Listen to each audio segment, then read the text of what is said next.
So yeah, this is high yield respiratory. So this is by no means like an exhaustive list of everything that you need to know.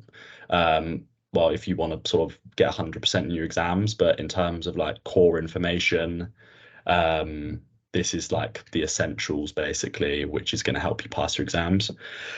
So, and guys, let me know you can see I've changed this first slide as well. Yeah, see it. Cool. All right. So yeah, I think this is a really good like building block to start with. Or if you've already done RESP, then like good to kind of solidify what you've learned. But um, like QuesMed, PassMed, if you do Anki, they're those kind of additional things that are going to give you the kind of smaller niche bits of information, which are also kind of fairly important. But yeah, this is like I said, a really good starting point. So yeah, also I think I've tried to include a few examples here, but don't learn these topics in kind of isolation, just like the clinical stuff. Think about how asthma, COPD, pneumonia, whatever it is, can be assessed in like an OSCE format, especially. So I've tried to include today about asthma, just a little bit about how maybe you think about counseling it to someone, about like an asthma diagnosis or how to use medications. And then I think I've also included a bit about medication, like prescribing for COPD, and then pneumonia about how you would document in the notes. So, like for each condition, it's quite useful to think about how it could be tested in an OSCE because often they are. So yeah, right, on to our first disease. So, we're going to be talking about asthma. Oh, can you guys see that or not? Yeah. There we go. Cool.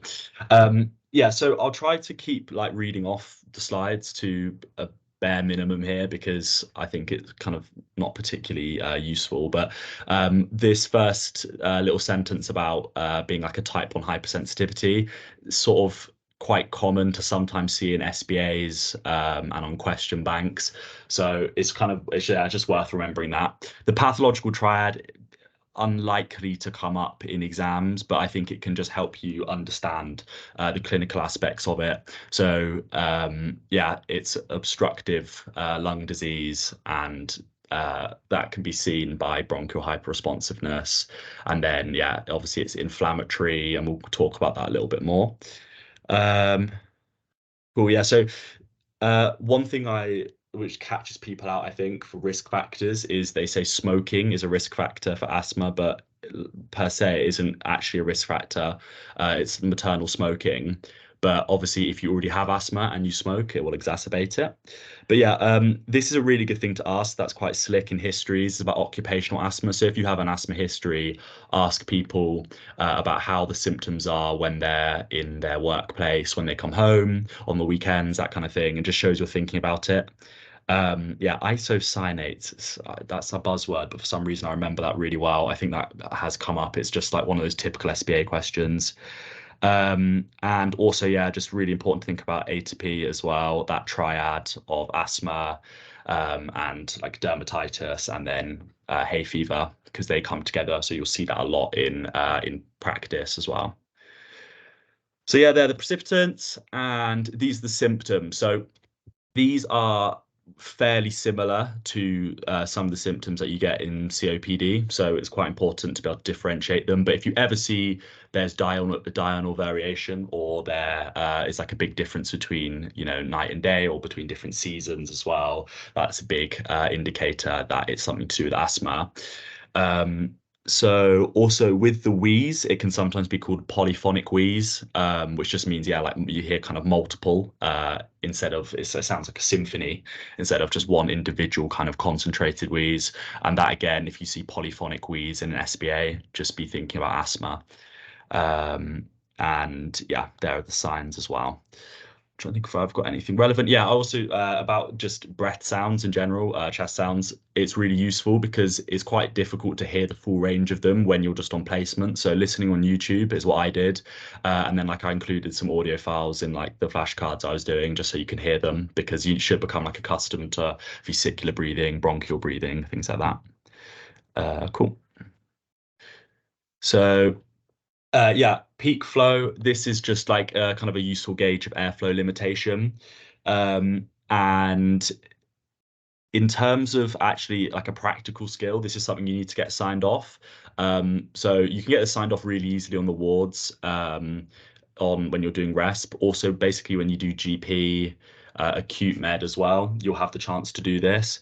So yeah, I think the wider point I wanted to make actually is just when you're on placement this year, try and like go in with a list of different like practical skills. You want the DOPS, you want to get the DOPS signed off. So going with like a list of the different DOPS there are, and ask doctors, be like really direct about it. Don't be kind of scared to ask and that they'll get annoyed at you. They won't. If you say like, I want to get this signed off and this signed off, people will actually be really receptive, and they'll help you. But yeah, so PEFR just it's basically a gauge of airflow limitation. Get someone to take a deep breath in and then it's exhale as hard as possible, and then it gives you like the rate of airflow. So in terms of the spirometry, so yeah, it's an obstructive pattern. So these are just kind of, I wouldn't say get too hung up on these graphs, but if you look, they kind of show quite usefully that any point you mark on the graph as you move along, the obstructive, it's got like a lower volume along, and then the volume curve below as well, that kind of shows that typical kind of dip.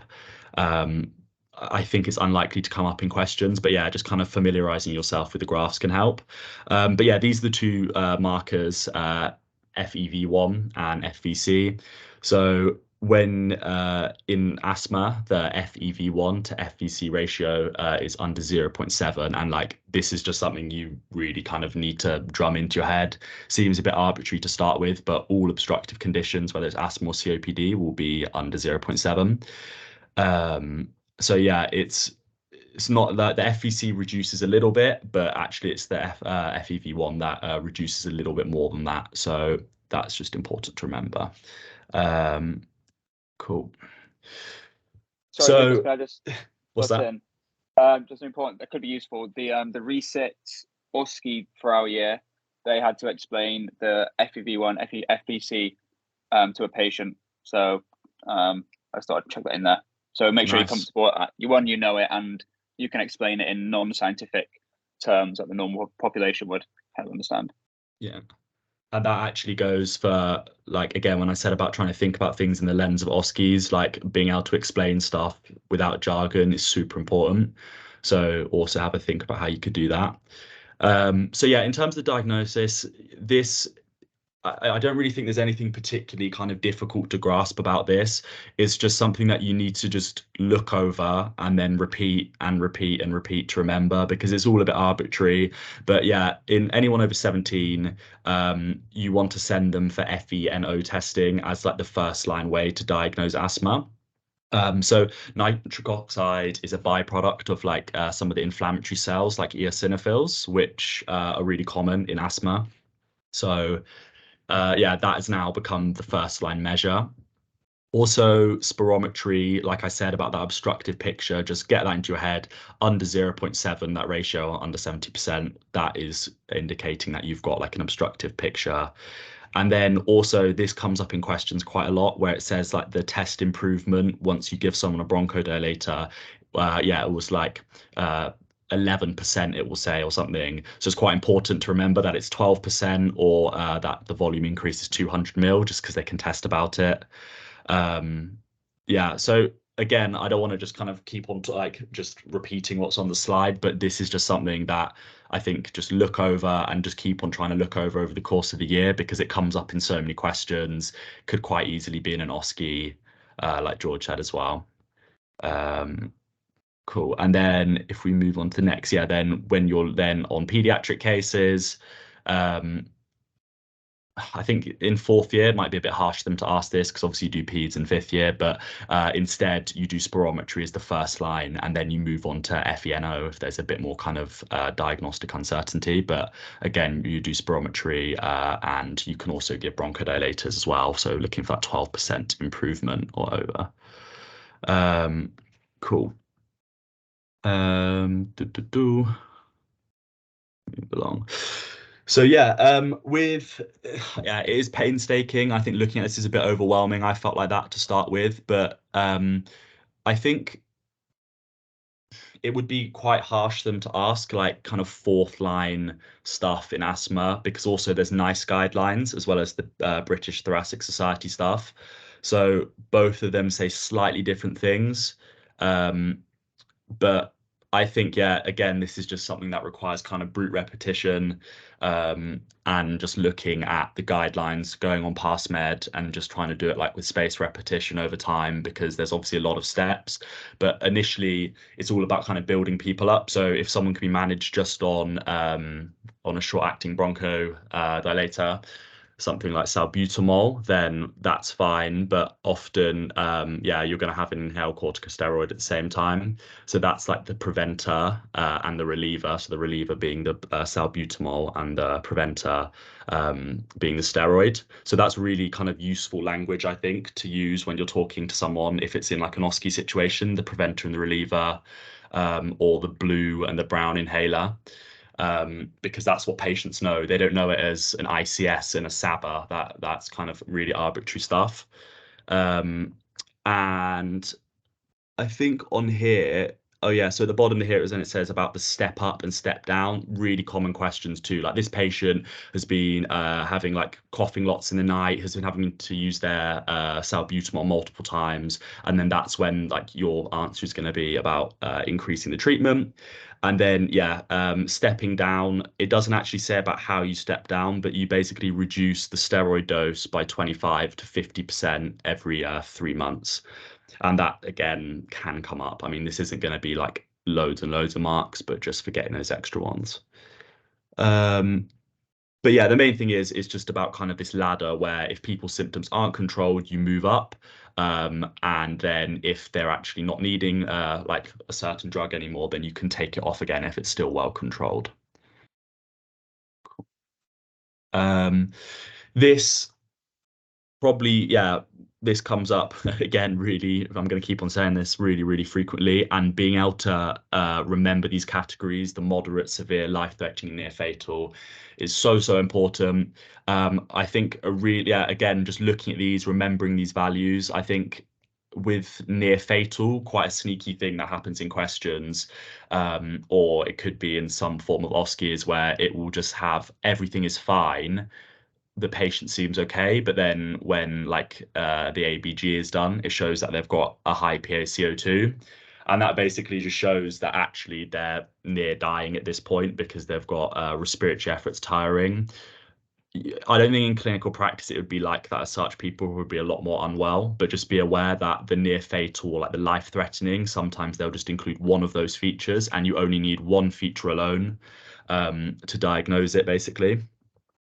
I think also, sorry, Lucas, with Yeah, that, they also commonly will say like normal carbon dioxide. So like a normalizing level, like when their respiratory effort is decreasing and they're basically getting exhausted and they can't like get rid of enough CO2. So before it gets to high, you can also in the same kind of questions get a normal CO2. And I think that is another marker of like a near fatal, but then obviously high is like that step further. But yeah. I don't know, what do you think about that? Yeah.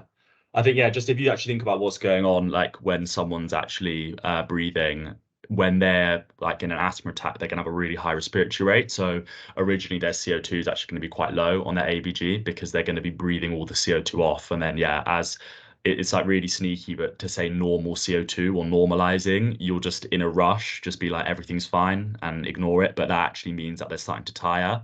And instead of their CO2 being low, it's just creeping up. And then high is obviously really, yeah, really big problem. So that is just something to be aware of. Cool. Yeah, so this again about treatment, I think it can come up one in like an A to E, like they've said here about like doing their ABCD assessment. Also could be tested in terms of prescribing. So these values here, I think, to be honest, it's actually worth knowing all of them and knowing how you'd write them on a prescription chart. Writing that, I think a quite like niche thing, which you're not maybe taught for OSCEs is that for salbutamol, you're going to give someone that as like a stat dose, as well as you're going to write it up in their regular medications. The same as something like ipratropium, you're going to give someone a stat dose and then write it up in their regular medications. So yeah, I think I remembered it. So Osim, I think I've heard. I just remembered it with Oh Shit Me, which is kind of like probably closer to what you'd be thinking if you saw like a really severe asthma attack in A&E. So yeah, oxygen, salbutamol. The H is for hydrocortisone, which you can give 100 milligrams of, or prednisolone, which is now favoured. Then ipratropium. And then for T is theophylline, which is quite a specialist drug, but that's also used. And then, yeah, magnesium sulfate for M, and then E, escalate.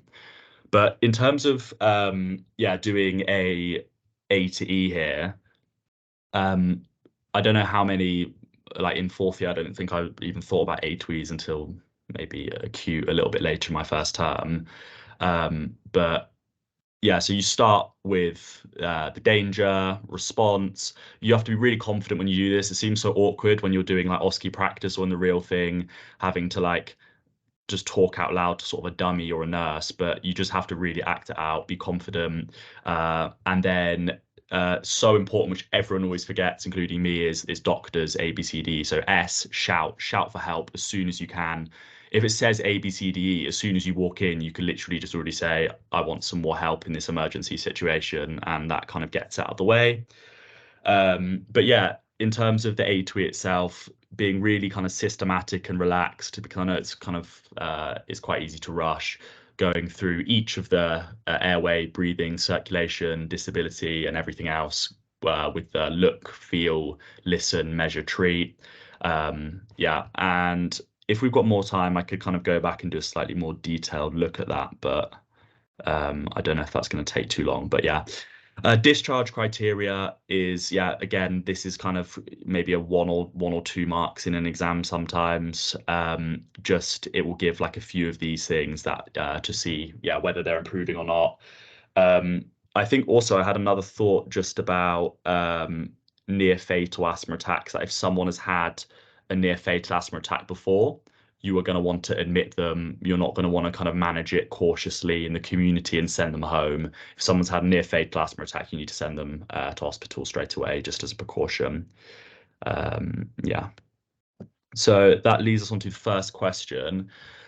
But we're not doing these, right? Or we are? I think just explain why the answer is what All it right, is. cool. Yeah, so 18-year-old university student, they've been complaining of a persistent dry cough occurring mostly before lectures in the mornings, and that has been affecting the sleep. Also suffering from reflux, and that's at night, but hasn't bothered him much recently. Yeah, probably a bit of a distractor. Given the likely diagnosis, what is the most appropriate investigation? So yeah, you've got a youngish person here who has got that dry cough. It's not really infective symptoms. They don't have a fever. They're not producing kind of purulent sputum. They've got no rigors, anything like that. So this is looking at more of, yeah, this kind of, it's quite important obviously to rule out infectious symptoms in questions.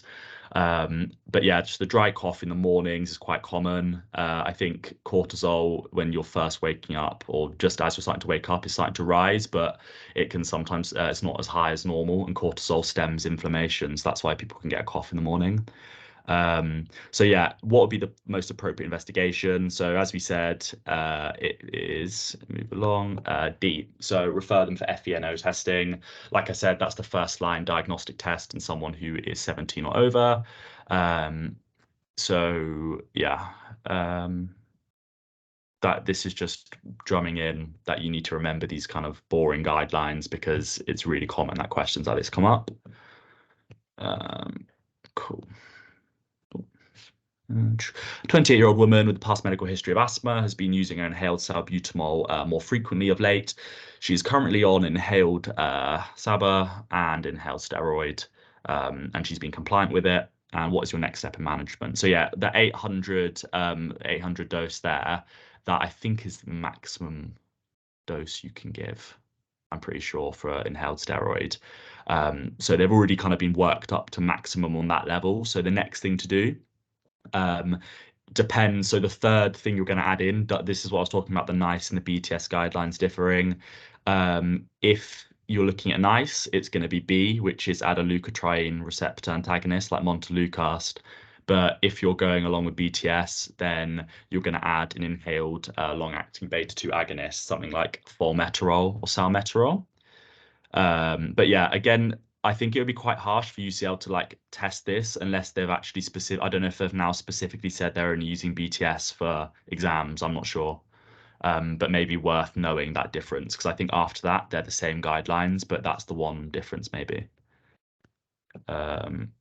Cool. So yeah, onto COPD. So this is another like bread and butter resp condition that you'll see so much wherever you are. And yeah, this is one thing that kind of confused me, because I just thought COPD was like its own disease, but it's actually describing chronic bronchitis and emphysema. And then you get these two phenotypes, which don't ever say on the ward to a patient, by the way. I think that goes without saying, but like, yeah, blue bloater or a pink puffer. And that kind of just describes basically how people can look when they have these different types of COPD. And obviously, you can also have a mix of both of them in terms of the symptoms you experience. So this time, smoking, big risk factor. This is like comes up on PassMed and QuesMed quite a lot. So about the alpha-1 antitrypsin stuff. And I think UCL sort of like asking about it is quite niche. I don't think you'd ever really see a case of it in your life. But yeah, if you see someone who's got COPD symptoms and they've got liver problems, think of this alpha-1 antitrypsin deficiency. Yeah, and then if it has some kind of stem in the question, they've been working in like an industrial setting, they smoke, that kind of thing, you already should be thinking about COPD. So yeah, I think yeah, you need to learn the main risk factors. So smoking is the main one, and the features too. And I think why this is quite useful is it's useful to differentiate between asthma. So asthma generally is going to be a slightly younger patient, probably no past medical history. Obviously, you can have adult onset asthma as well, but normally it's going to be slightly younger. But yeah, so if it's in COPD, it's probably going to be someone who's a little bit older, like someone who's in their 50s maybe. They've had like a productive cough. So that's another difference. Asthma is dry. COPD is going to be kind of a productive, bringing up stuff. And important complication of COPD, as it worsens, you can get right-sided heart failure, which is called cor pulmonale, and then yeah, you get like extreme breathing difficulties, and you have peripheral edema because your right side of your heart's failing, and also you get these exacerbations really frequently, and you can have an exacerbation of asthma too, but this is like an infective exacerbation of COPD. So yeah, they're the kind of key differences between COPD and asthma. And yeah, this is just reinforcing that point about the different phenotypes, yeah, that you're going to see. And wait, where's this part? The X-ray here, the hyperinflation and like the flattened hemidiaphragms. That is like, if you ever see that again, hyperinflation, yeah, and the flattened diaphragms written down, just be thinking COPD straight away. That's really, really common that comes up.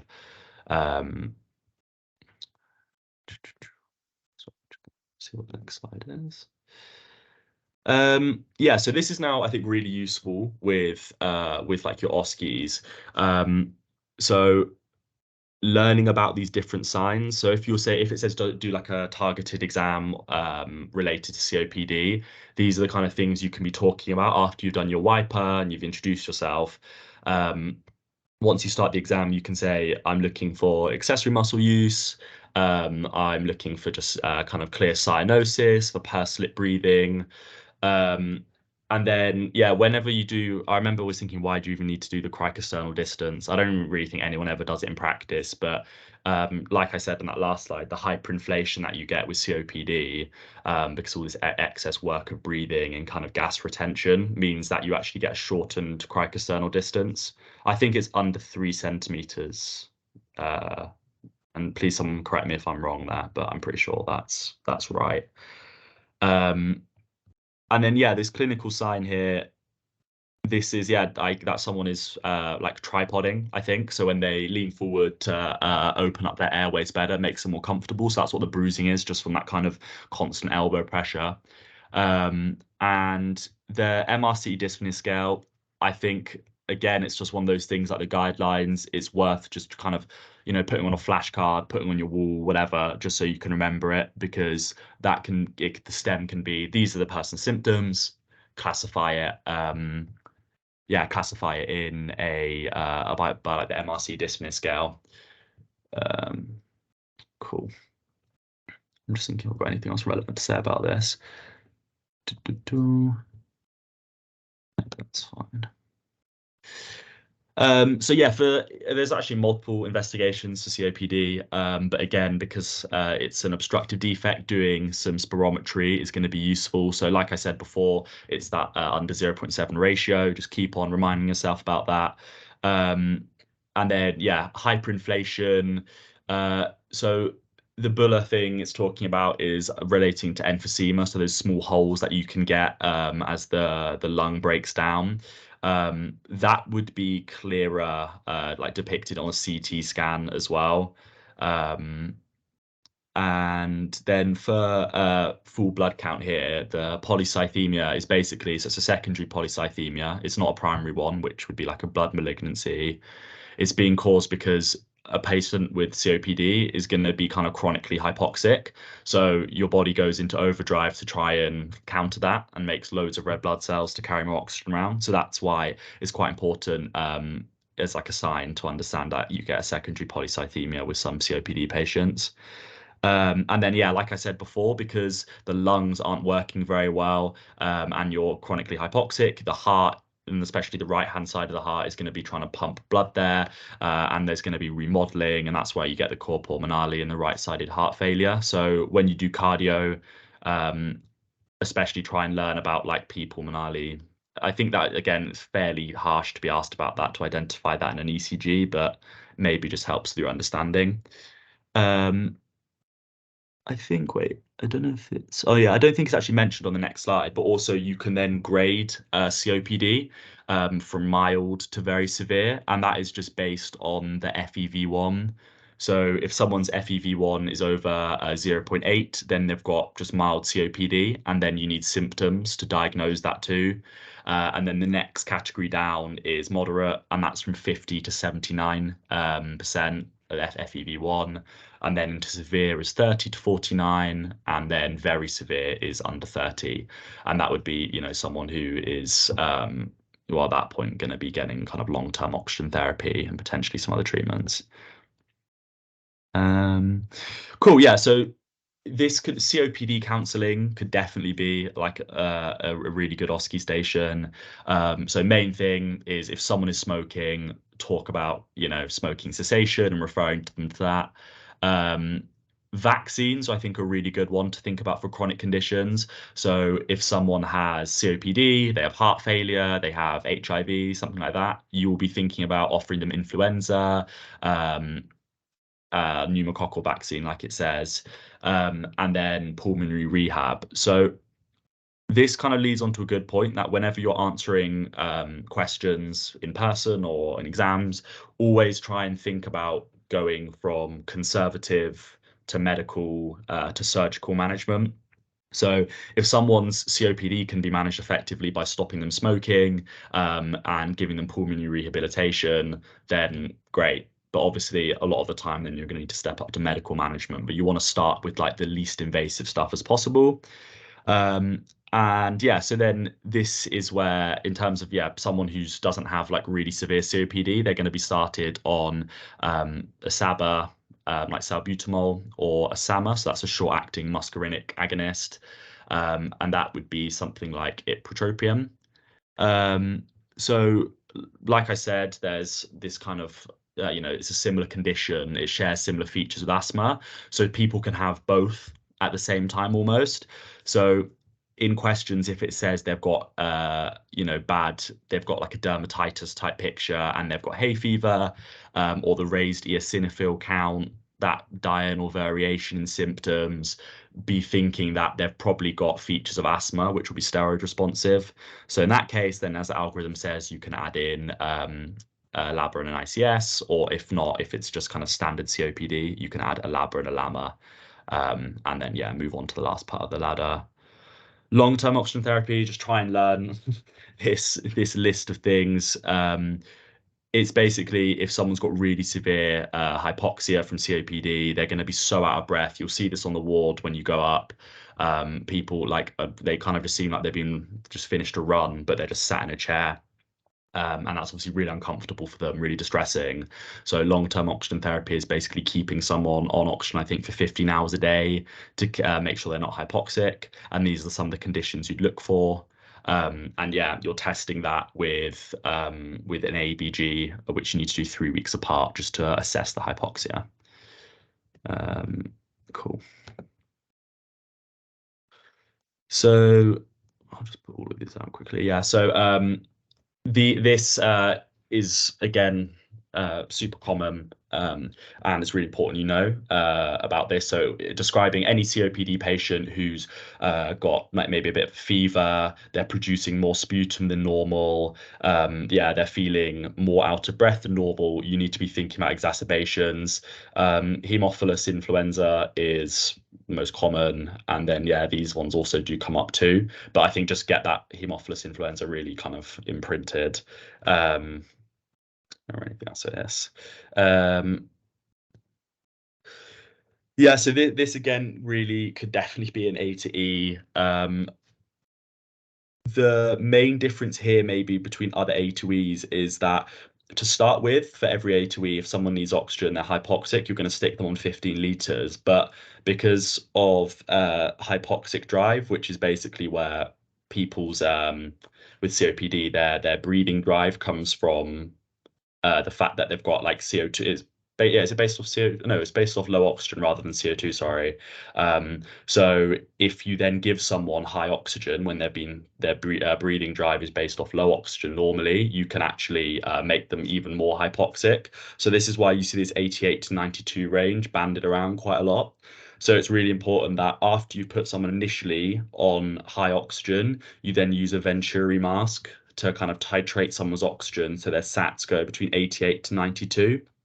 I think UCL definitely want people to go in person, and they're going to test that more in the OSCE. So like in our OSCE last year, which was one of them was venipuncture, they made people like pick the right blood bottle, and that's something you'd only know if you went in. And I think the same thing could maybe happen with things like airways and like Venturi mask breathing aids. So I think the 24% one is green. Again, guys, please correct me if that's wrong, but I think that's the one you'd usually go for to get someone to 88 to 92.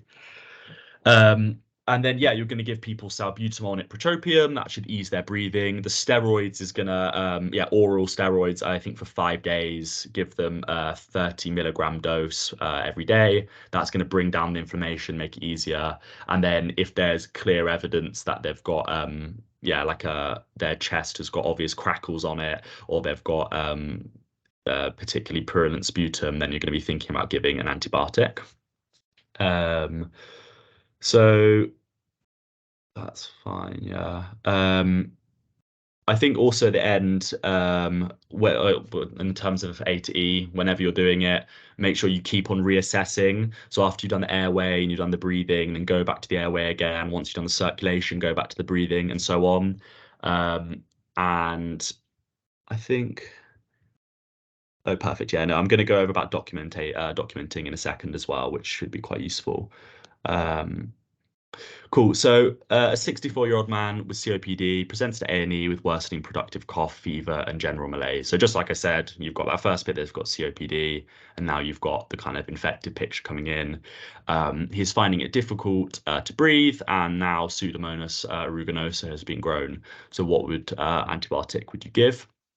Ciprofloxacin is used for cover of Pseudomonas, and you'll also see this when you do ENT. If someone has diabetes and then they get like an ear infection, you give ciprofloxacin as well. So that's just that's just like a fact to remember, just one of the kind of arbitrary things.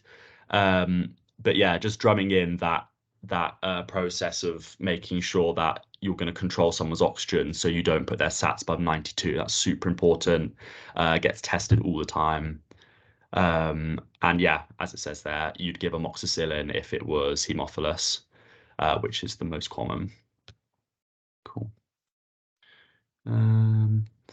Right, yeah, so a 66-year-old man presents to the GP with a productive cough, notices phlegm is dark green, he's got a history of asthma, usually well controlled. His observations are 110 heart rate, BPM, respiratory rate 31, got high temperature, blood pressure is low diastolic there, below that range of 60 for the diastolic, and then their AMTS, abbreviated mental test score, is 9 out of 10, so they're pretty aware actually.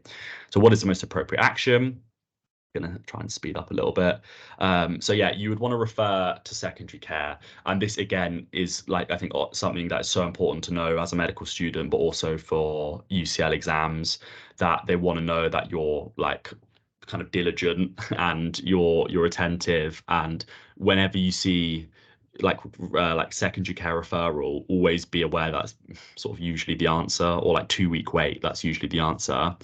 So in terms of how you would like document this, I think this is something that I didn't really get taught like by UCL and only outside of it. But if this could be an OSCE where it literally gives you this brief and then it says document in the notes, you're the F1, document this in the notes and give your plan. So if you're documenting this, the way you want to do it is you need to be really specific with who you are. So your name, you write your role, so it'll probably be like FY1 in an OSCE, your bleep number, and then the date and the time and who your consultant is. So you put that at the top of the paper. And then you can just follow the S-bar format, which is used for handovers. So situation is S. So in this case, yeah, 66-year-old man who's had a productive cough for 3 days. Background, he has asthma, which is well controlled with those medications. And then for your assessment, you're then going to put the different OBS you've got there, like the heart rate, the respiratory rate. And what's quite slick is circling the ones that are abnormal, i.e. the tachycardic heart rate, the respiratory rate, the high temperature, the fact he's hypotensive. And then in terms of then the R for recommendations, you're then gonna initiate sepsis 6. So that is, you're going to take bloods for culture, you're going to take a lactate, and then you also want to get someone's you want to get someone's urine output too. And then in terms of, so you take 3 and then you're going to give 3. So you give someone oxygen because they're hypoxic. You're going to give them IV fluids for that low blood pressure, and you're going to give them some broad spectrum antibiotics. And if you write all of that down and then at the bottom, then sign it again with your name, your bleep, the time, you'll get 100% in that station. And I think it's just really important to follow that S-bar format and just be really detailed with who you are. Cool. Yeah, 60-year-old woman with a chronic cough and thick yellow sputum. Occasionally there's been tinges of blood in there, and she's had like frequent kind of exacerbations which she's needed antibiotics for. Had pneumonia in 2012, which was really severe, left her in ICU for 2 weeks, and she's got respiratory crackles throughout the lung fields. What is the most likely diagnosis? So this leads us on to my last condition, which is bronchiectasis. So here we go. Yeah, basically, if we move on to the next one. So yeah, this is after someone has had, so the secondary bit, a chronic infection or an inflammatory disease, they can then get kind of significant bronchodilation, and that then leads to the kind of symptoms which you see. So yeah, post-infective, having a pneumonia, TB, measles. If you go back here, we can see that she was admitted to ICU with a severe pneumonia, so that could be the kind of initial cause. Yeah, some pretty niche stuff on here about like the selective IgA deficiencies and things like that, but there are some acronyms to learn this. I think they're on Anki and it's on PassMed too. So, if you want to be really slick, look through them, try and remember them. But I think just remembering that kind of it follows inflammation or infection is a fine baseline to have. But yeah, so where you're kind of differentiating this maybe from asthma or COPD is the fact that this could also kind of be in like a slightly younger patient, depending, but they're going to have these coarse kind of crackles, which makes it seem like they've got like an infection. All the time will be producing pretty purulent sputum, can have blood in there too, so hemoptysis. And clubbing as well. So if you ever see someone has got like inspiratory crackles, clubbing, persistent productive cough, that is like the triad that you'll look for bronchiectasis. Also, COPD doesn't have clubbing. Just remember that, because people always seem to forget that. Bronchiectasis does, COPD doesn't.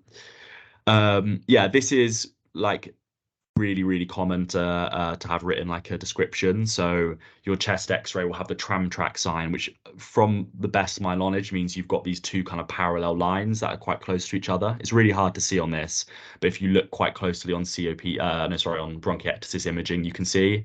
And then yeah, the CT signet ring sign is just that circle with a little kind of white nodule on top of it, and that is just an indication that you're looking at bronchiectasis. So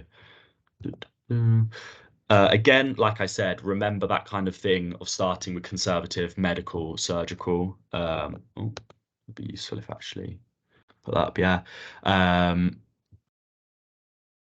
Perfect. Yeah. So starting with things like oh my God, physical training, so getting someone's lungs a bit stronger and the muscles around them, and then making sure they've got their immunizations in check so they don't get these infections. So again, Haemophilus, really common to cause exacerbations, the same as in COPD, but you also get these ones like Pseudomonas and Klebsiella. You can give people bronchodilators like salbutamol again.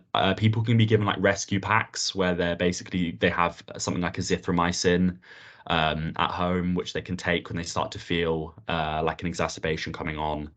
And then yeah, this postural drainage is something you'd have physios teach at the start about how they can get their lungs feeling clearer. So yeah, because of how like these symptoms could be something with malignancy or could also be similar to COPD, you would want to send someone for a CT because you would see that signet ring sign and that can help you diagnose. And then yeah, ending on my section is a bit niche, but is kind of UCL SBA fodder. So 12-year-old, they've come in for the 5th time, and they've got a chest infection. So you're thinking, right, this is potentially something that's a little bit more serious. They've got diminished heart sounds, a weak apex beat, and coarse inspiratory crackles. What screening test is like to be indicated? So the answer for this one is nasal nitric oxide, and this is for Cartesianers. So you would be thinking about something like cystic fibrosis too, but what takes you away from cystic fibrosis, where you also get bronchiectasis, is the diminished heart sounds and a weak apex beat. So what you get is basically dextrocardia, which is where the heart flips around onto the right-hand side, and that's part of the Cartesianers kind of pathology. So you get bronchiectasis, dextrocardia, and infertility, and it's basically just because when people are like as a fetus is developing, they don't have functioning cilia, and they're from A levels stuff that moves things around. So that's why you get the heart on the wrong side, you can't clear your lungs, and you also become infertile. So yeah, this is pretty niche, but yeah, it comes up in SBAs quite a lot for some reason. So just something to be aware of. And that is me done, unless there's anything else you guys want to mention about whatever I've just covered. No, I don't think so. Cool. I was thinking, is Cartesianers going to be in there? I was like, sure, it's a bit niche, and then it came up. I was really shocked. Well, no, I just, whenever you do questions and there'll be like 25 questions about Cartesianers and then like 4 about asthma or something. Yeah, Exactly. Med, like, I guess that's why it's in there, but yeah. Cool, right, I'll mute myself. Sweet. Lucas, we did get somebody joining as you were talking. I know, I bored them off clearly straight away. And they went. They thought, no way. Okay, so Lucas has talked about more long-term asthma conditions, and this is more respiratory conditions in the acute setting. So there are some pneumonias in there. So Lucas talked a bit about chest infections and pneumonias in patients with already existing chronic conditions, but this is just, you can have a healthy lung and then you get pneumonia, and we can talk about that along with, I think there's pulmonary embolisms and stuff. So let me just share. Oh, Lucas, do you want to stop sharing and I'll share mine so I can click forward?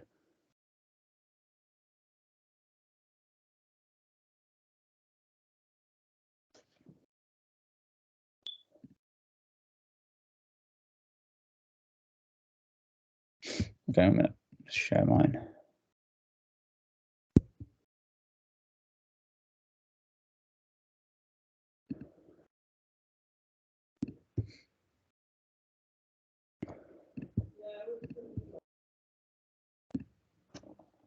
Can you see that?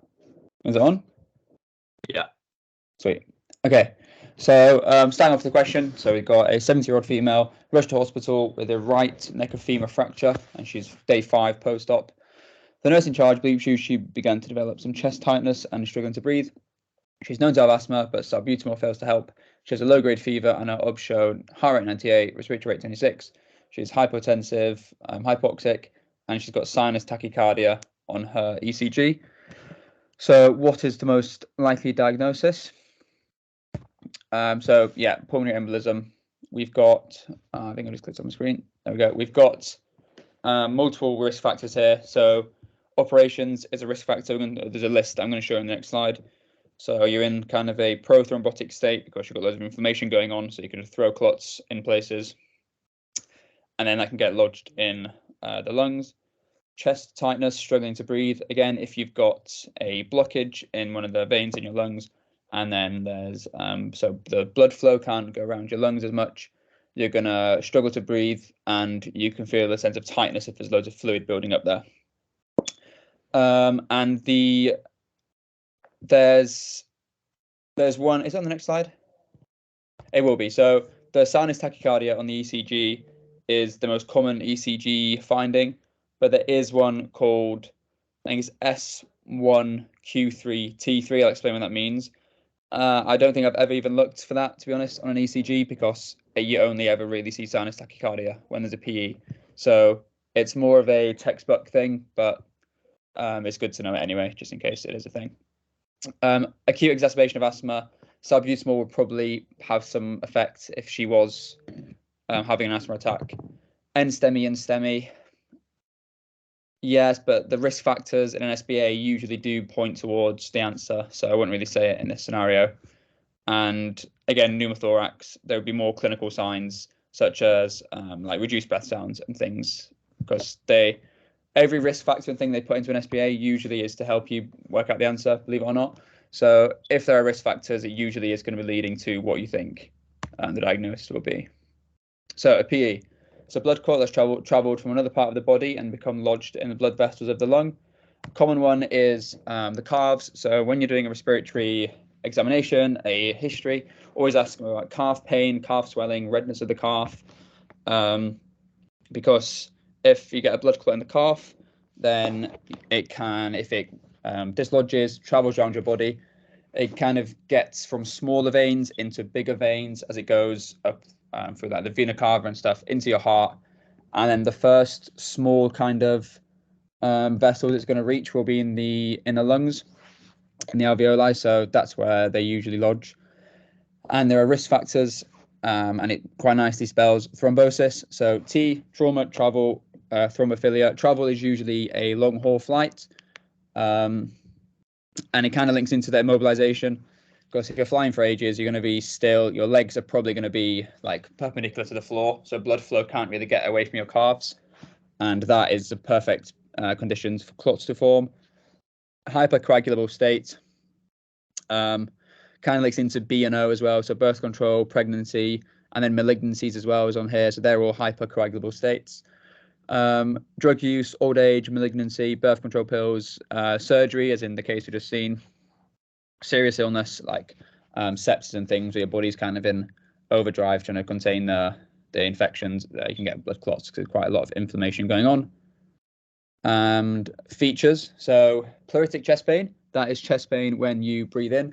So breathing out, you don't really feel much. When you breathe in, you can get usually like a sharp pain that goes through your lungs, usually on the part of your lung that's affected. So there's no referred pain. It's usually quite, so some would say they breathe in and they feel it in their right side, for example.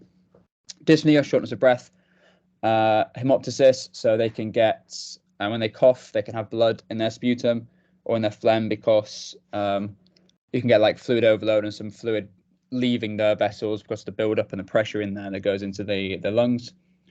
Tachycardia, tachypnea, and normal chest x-ray. But with most patients that come into A&E, they all get a chest x-ray if it's necessary, and usually it is indicated, so they usually get a chest x-ray. And then it's usually always normal. It doesn't have any changes due to the PE on a chest x-ray. The PE does not cause any changes on a chest x-ray.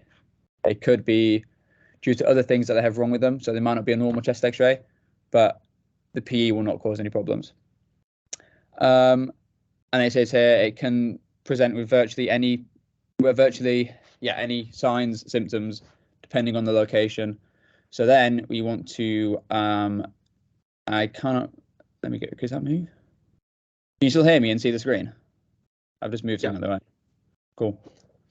Okay, so obviously you can take a history, you're going to examine them, and then you always chest x-ray people just to exclude any other pathologies such as pneumothorax and things. But then the scoring system we use to work out what our next kind of action is going to be is called the 2-level PE Wells test. There is another Wells score, and that's assessing for DVTs, but this one's a 2-level Wells test, and it's just a little bit different. So you can see on the table here on the left-hand side, clinical signs and symptoms. So if you have leg swelling and pain,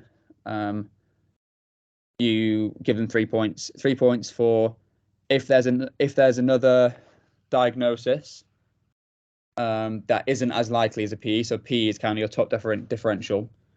Then you won't get, if PE is your top differential, you get another 3 points. Heart rate over 100, immobilization for more than 3 days, or if you've had a surgery in the previous 4 weeks, and a previous DVT or a PE all get you 1.5. Hemoptysis and malignancy get you 1 point. If you get over 4 points, that's so basically 4 or less is unlikely to be a PE, and then 4.5 or more is likely to be a PE. And then if you move over to the diagram on the right, we can see how we act upon them scores. So we've got, let's start with the left-hand side. So it's over four. So it's not equal to, if it's 4, it's unlikely, but 4.5 is likely. We go to an immediate CTPA, so that's a CT pulmonary angiogram, don't know what to think of that, CT pulmonary angiogram. And if it's positive, we diagnose them as having a PE. If it's negative, we consider a proximal leg ultrasound because we think there's a clot somewhere. So we want to have a look to see if there's anything going on in the legs as well, because that's quite a common place for them to travel from. And if it's less than 4, we do something called a D-dimer, and that's within 4 hours. If it's positive, we then transfer over to the PE likely side. If it's still negative, we consider an alternative diagnosis, and we stop the anticoagulation, because as soon as you suspect a PE, you start the patient on anticoagulation, and that's just to get the treatment in straight away to stop any major complications from occurring. One thing I think is on the next page as well. Yeah, so the D-dimer is highly sensitive, but it's not very specific, and that means if somebody has a PE, it's likely for their D-dimer to be high, but if somebody's D-dimer is high, it doesn't necessarily mean that it's a PE. For example, you can get high D-dimer in infections. So just because it's high doesn't mean it's a PE, but if you have a PE, it's very likely to be high as well, the D-dimer. So chest x-ray, as I've talked about, you can get this wedge-shaped ossification. It's just in the middle near the heart. Again, there's not a picture because it's not great, so I won't worry about that at all. I think it's in the heart. Anyway, it's not too important. And that's just always done to exclude other things. ECG, This is textbook stuff, the S1, Q3, T3, so large S wave in lead 1, large Q wave in lead 3, and an inverted T wave in lead 3 as well.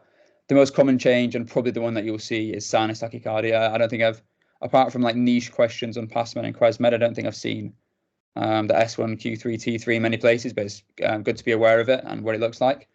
And a VQ has a ventilation perfusion scan. It's performed if appropriate facilities exist, it says, so not all places have them. But if the patient is pregnant or there's renal impairment, and usually if they're a child, they get this done instead because one, I think it's less radiation, and the renal impairment is because we need to use contrast when we do a CTPA. And you can't use the contrast that we use for that in people with renal impairment. So we need to find another scan, and that's the VQ scan. I was just going to say on that, George, if you go back quickly, well, actually you can keep on here about the S1, Q3, T3. I think originally when I heard about this, I was a little bit like, once you look at it, you will see it, but obviously seeing this in an exam situation is really different when you're stressed. Don't get hung up about it is the main point. So in our OSCE this year, or for 4th year, we had a pulmonary embolism, I'm pretty sure, wasn't it, that came up? And we had to just look at an ABG which showed type 1 respiratory failure, and then the ECG afterwards was just completely normal other than some sinus tachy. So I think that's another point. Generally, especially in OSCEs in 4th year, UCL won't try and like trick you deliberately. It is literally just going to be something simple like sinus tachycardia, because it is the most common thing to see. So always think things are going to be common and then move to further afield if you can't work it out. Yeah, cool. Thanks, Lucas. So this is the S1, Q3, T3, and even now when it's telling me it's there, it's still not even that easy to see. And definitely if you're in an OSCE situation and you're trying to work something out, this is not the top thing you'd look for. You'd look for like ST elevation and that stuff first. But so let's start with T. I'm down at the bottom now. So 3, you can see the T wave here is inverted, and the S wave is quite deep as well. The Q wave, sorry, comes down quite deep here in comparison to the rest.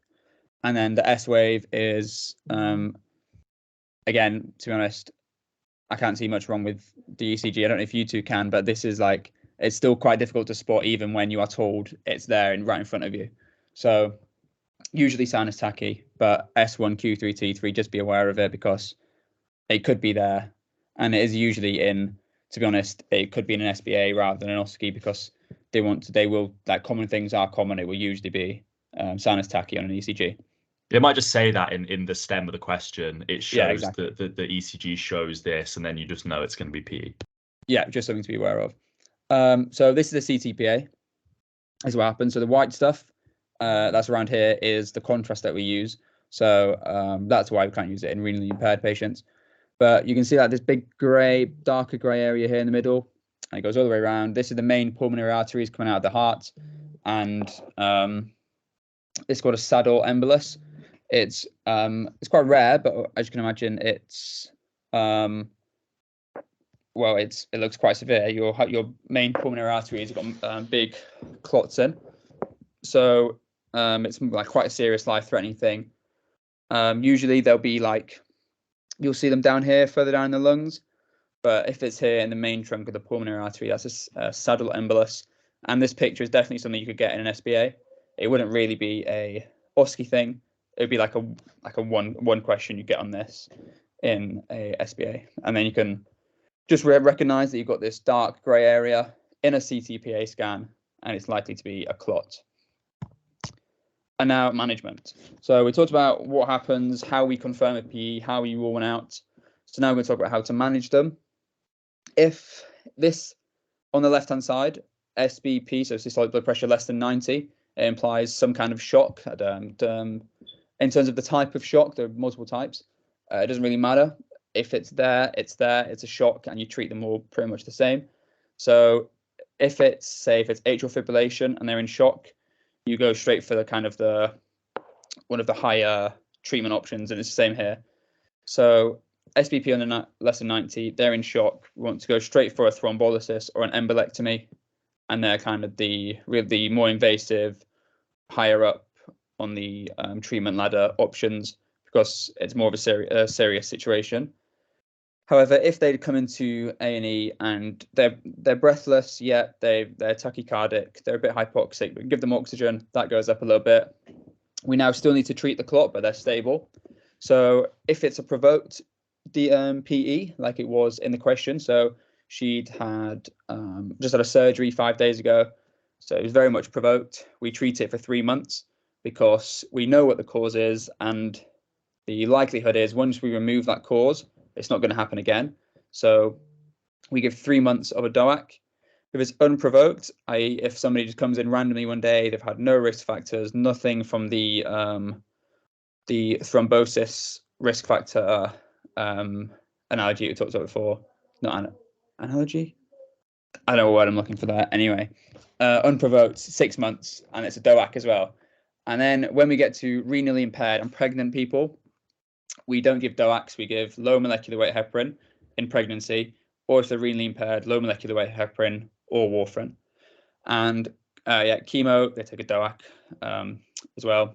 And I think it continues for the amount of time the cancer is ongoing or the treatment is ongoing. I think it's not necessarily limited to 3 months or 6 months. Things with DOACs, they're more new drugs that have been coming in the last 2 years and are really good. They are like rivaroxaban, apixaban, stuff like that. And it's quite nice how they're named. So it's got XABAN at the end. And the XA, I remember it, most people remember it as, it inhibits factor 10A in the coagulation cascade pathway. You might remember it from pre-clin years, but you definitely learn it in module C in hematology. So it's hard to make more sense, but it's quite nice how it's named. So they inhibit factor 10A, and that's how it helps to prevent clots and stop the clots that's already there from growing. Okay, so another question. A 31-year-old woman presents to A&E with acute shortness of breath, otherwise well, takes no medications, and this is her ABG.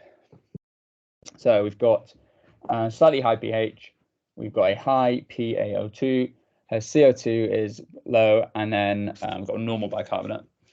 So given the most likely diagnosis, what is the most appropriate plan? So we've got reassure and advise GP follow-up.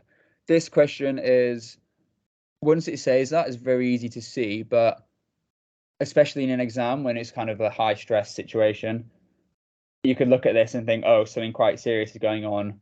We've got 3 out of the 4 measurements out of range. It must be something quite serious. Whereas if you break it down, so now you know the answer to anxiety, but if you didn't pick it up in the first place, it could be quite difficult. So if you think when someone's having a panic attack, they are breathing loads, they're taking loads of really quick, shallow breaths, and that is the reason for the low CO2. So they're breathing out loads of carbon dioxide, and that's why it's dropping. And then the converse with the oxygen is going up. So breathing loads, lots of diffusion happening, loads of oxygen going in, loads of CO2 coming out. And then because you're losing CO2, you're also losing that kind of acidic factor of your blood. So that's why the pH is rising as well. An important thing to note here is really important to understand how more acute changes in ABGs differ from chronic changes in ABGs. It is something that once you kind of understand the mechanism and the detail of what each thing means, it is a lot easier to understand. So, such as like bicarbonate, we know bicarbonate would only change if it's more of a longer term effect. So maybe if it's over a week or 2 weeks, the bicarbonate is going to change to then, because it acts as a buffer system. So it's going to change to adapt to whatever the pH and the PaO2, CO2 is of the blood. Whereas this is a panic attack. This panic attack could have started half an hour ago. The bicarbonate wouldn't have changed. So that's how we can tell it's more of an acute thing. And let's just talk about why some things are wrong. So it's unlikely to be pneumothorax, especially because in a SBA, they will give you risk factors for pneumothorax. It will be like, actually, I'm not going to ruin it because I know we'll come on to that in a second. So we'll talk about pneumothorax in a second. PE, again, we've been given no risk factors and it's unlikely to be cancer. She's pretty young and she doesn't smoke. There's no family history of cancer or anything that would point you to that. So, yeah, here we go. So another SBA, you're asked to review a chest x-ray of a young 22-year-old male with sudden onset shortness of breath whilst at the gym. His respirate is 25, but his obs are otherwise normal. Which of the following set of clinical findings are most in keeping with your diagnosis? So C, so it points to a pneumothorax. It says primary pneumothorax. I'll talk about what that means in a second. We've got a young man, sudden onset shortness of breath while at the gym. Another word they could throw in here to make it even more obvious is tall. It's usually like a young, tall, healthy male, or maybe a young basketballer. And it will say whilst he's playing basketball, whilst he's at the gym, whilst he's playing football, it'll be some kind of activity that he's doing. And we have an increased respiratory rate because we need to get more. This person needs to get more oxygen into their lungs because they've got less lung capacity, so therefore they breathe more. But because he's quite young and healthy, he's not too unstable because his other lung is still functioning pretty well. So this is why his obs are otherwise normal and he's actually pretty fine. He's just short of breath when he came in. So we'd see reduced breath sounds. So this is when listening to the right hand side of the chest. There'd be reduced breath sounds because you can see around here, this is all lung marking that's come in like this. Whereas this side, it goes all the way to the edge of the follows the rib cage round. Whereas this one stops really close to the mediastinum. And all this is just air. So there'll be a gap somewhere or a rip in one of the in a bit of the lung pleura, the visceral pleura, and then air can escape the lung and go into this space. And then once it's in this space, it can't escape. And it's going to be hyperresonance when we perform our percussion because of the air that's trapped in there. So pneumothorax is a collapsed lung and it's caused by air entering the pleural space. So we know we have this pleural space to allow for like the physiology of breathing, how the pressures change. But air will enter that space if there's a problem such as it can be traumatic. It can be caused by things such as pre-existing lung disease, says in the right here, connective tissue diseases, ventilation, or this is, I mean, I don't think you'll see this one. Spontaneous pneumothoraces occurring in menstruating women is very much a textbook thing for our level anyway. Like we're very unlikely to see that unless you go into like respiratory medicine. There'll be a niche pass med question on it every maybe 100 questions, but I won't worry too much about it. Way more about the symptoms and signs. So dyspnea, and it's more of a sudden onset because as soon as you get that space, the pleural space filling up, the patient starts to feel a bit breathless.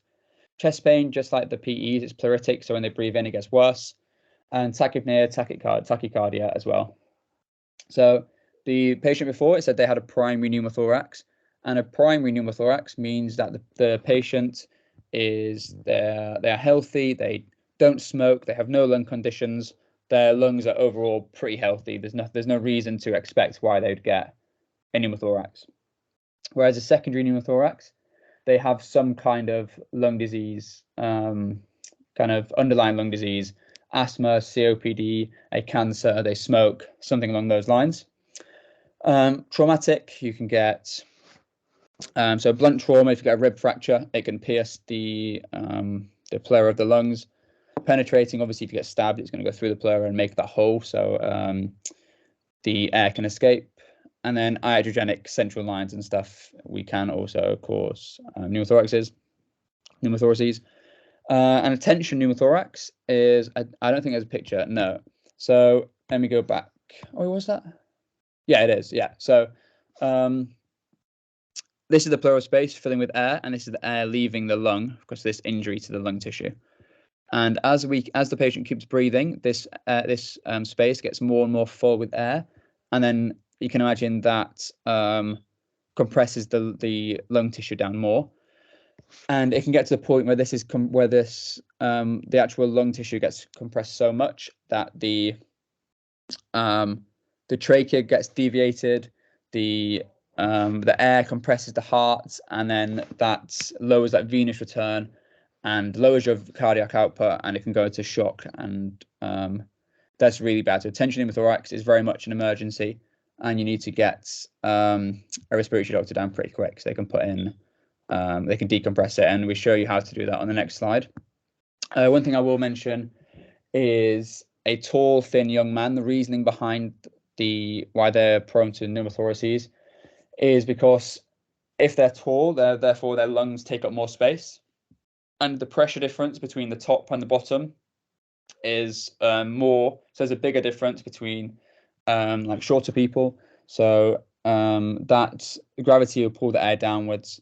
So that bigger difference, like negative pressure at the top of the lungs, can cause like injury to the pleura, lung parenchyma, and then that can cause the pneumothoraces. It will be at the top usually. If it's a primary spontaneous tall basketballer, felt it or playing basketball, it will usually be at the apex of the lungs. Yeah, and this is just how you feel, how you pick up a tension pneumothorax on examination. So when you're performing, be an A2E scenario, probably in an OSCE. So when you check for tracheal deviation, it won't be able to feel it central, or the examiner will tell you that you can't feel it centrally, and then that will get alarm bells ringing. It could be a tension pneumothorax. So then you'd look for your reduced breath sounds, hyperresonance, and your other signs that we spoke about. Okay, investigating. So ABG, anytime in RESP, you do an ABG pretty much, and definitely in an A2E, the RESP stage, you want to call for an ABG, and that's to assess the PaCO2, PaO2, and the blood pH, stuff like that. Chest X-ray we spoke a little bit about. So this side you can see lung markings pretty much all the way to the rib cage border, and then this side you can see the lung markings to about here where my cursor is, and then the rest of this is all really clear, kind of like transparent. You can't see these lung markings, and that's air. So this is where the lung tissue ends, and this is all air down here. George. And then that is that's a pneumothorax, and then CT helps to identify the lesion. George, I was going to say, sorry to interrupt you. I was going to say, are you going over, I know it might not be in here specifically, but just like how to interpret an X-ray, just like really quickly, just the steps. Lily is at the end. Oh, okay, cool. All right. Yeah, that's why I'm not really focusing too much on the different things. So tension, large bore cannula into the second intercostal space, mid-clavicular line, get a chest drain in. You won't be doing that as like an F1 doctor. That'll be like an experienced respiratory doctor, because it's an emergency, so they'll be there anyway, and it's you need an experienced person to do that. So primary, remember we spoke about primary is usually a healthy younger person, can be an older person if they have if they're healthy lungs, don't smoke, stuff like that. So if they're short of breath and or the rim of air between the lung and the rib cage on the chest X-ray is more than 2 centimeters, yes, you aspirate, and if that's successful, you consider discharge. If they're not short of breath, and if the air gap is less than 2 centimeters between the lung markings and the rib cage, you can consider discharge as well. If aspiration doesn't work, you'd want to insert a chest drain. Secondary, so if, again, you start off with if they're short of breath and or the rim of air is over 2 centimeters, yes, this time we go straight for a chest drain. And that's because they've already got some underlying lung damage, and it's less likely to kind of sort itself out. So we're going to do chest drain straight away, so we can give, so we've got more chance of sorting this pneumothorax out before it progresses to a tension. And if it's not, we don't just discharge them this time. We look at the size and see if it's between 1 and 2 centimeters. If it's not, we want to admit them for 24 hours. So we don't discharge them straight away under any circumstances. We keep them in for 24 hours, see how they go, monitor their SATs, and then probably take another chest X-ray before they leave, just to make sure that it is decreasing. And if it is between 1 or 2 centimeters, we want to aspirate, And again, if aspiration isn't successful, the next stage is a chest drain. That's just something you need to kind of look at. And even drawing out this diagram would be pretty useful because it takes you about 30 seconds to write down, and all the information is there. And then these do come up quite often in SBAs. It will say a 57-year-old man comes in, he has COPD and he's complaining of shortness of breath that came on suddenly, etc. Or some other signs you'd expect with a pneumothorax. I will say the rim of air is 1.5 centimeters. What should the next action be? It'd be aspiration, or it could be a chest drain if it's over 2 centimeters, something like that. So definitely get to know this and try and kind of fix it in your memory because it can come up in SBAs. So chest drains go in the 5th intercostal space and the mid-axillary line is known as the safe triangle. You can remember the borders. So we've got the lateral edge of the pec major, the 5th intercostal space here, the lateral edge of the lat dorsi, and the base of the axilla. And if you go in here, you can be pretty confident that you're not going to hit any nerves, any major blood vessels. And also there's sufficient distance between the skin and the lungs. They are not going to go all the way through both the parietal, visceral pleura and straight into lung tissue because there's quite a big gap there. Whereas the 2nd intercostal space, mid-clavicular line for the tension pneumothorax, it's much closer to the lungs. That's why someone more experienced needs to do it, because there is risk of puncturing the lung further, which obviously you don't want to do. Okay, so that's pretty much everything on pneumothorax. It could be a to E, so make sure you know how to treat it, and that's where the diagram comes in that we've just been speaking about. Now I'm going to talk about pneumonias. So this sign here is just everything you'd expect, kind of systemic changes. I won't read them all out because there's quite a lot of them, but I'll go for the main ones. So reduced chest expansion, dull percussion, crackles, increased fremitus, bronchial breathing, and pleural rub. They're just some things you can expect, but they're not very specific. There are more specific symptoms we're going to talk about that could point to different causes of pneumonias. So an SBA, 75-year-old man presents with 2-day history of fever, epileptic cough, and dyspnea. He describes chest pain and it catches when he takes a breath. So that could be a pleuritic picture. He remains alert, but his obs are as follows: 31 respirate, heart rate 109, blood pressure 101/58, capillary refill time is less than 3 seconds, temperature 38.6. His blood show raised white cell counts, but are otherwise normal, and he's got no allergies. So what treatment should be prescribed? So it's comoxiclav and clarithromycin, both IV because we want to admit them for therapy, for intravenous antibiotic therapy because of their curb score. I'll talk about the curb score, I think now. Yeah. So it's something we do when we suspect someone has pneumonia, and it helps us work out their treatment plan. So C, confusion, you get 1 point for being confused, and it's if their AMTS score is less than 8 or 8 or less. So 8 counts as confused, 8 or less. Urea over 7 is a point. The respirate over than or equal to 30, another point. And then B is for blood pressure, so less than 90 for systolic is a point, less than 60 for diastolic is a point, and then if they're over 65, they also get a point. An important thing to note here is in GP, they can't really get a urea, so it'll be a CRB 65 score. There won't be the urea, but it does the same job. But if so, this patient, we said they had a 3. Therefore, it's pretty severe pneumonia. So we're going to admit them for IV antibiotics, and the choice is comoxiclav and clarithromycin. And then if it's CURB 2, if it's 2, we so the doctor, if it's in a GP, for example, or A&E, the doctor would look at more of a whole picture of the patient, how well they look, how well they seem, and kind of just how they feel generally about sending the patient home, whether they get admitted or not. But these patients take oral antibiotics. So this is for CURB 2, and CURB 1, 0 to 1 can be managed as outpatients, and that's with amoxicillin 3 times a day, and again it's oral because obviously they're going home. I'll skip 2 pages. No.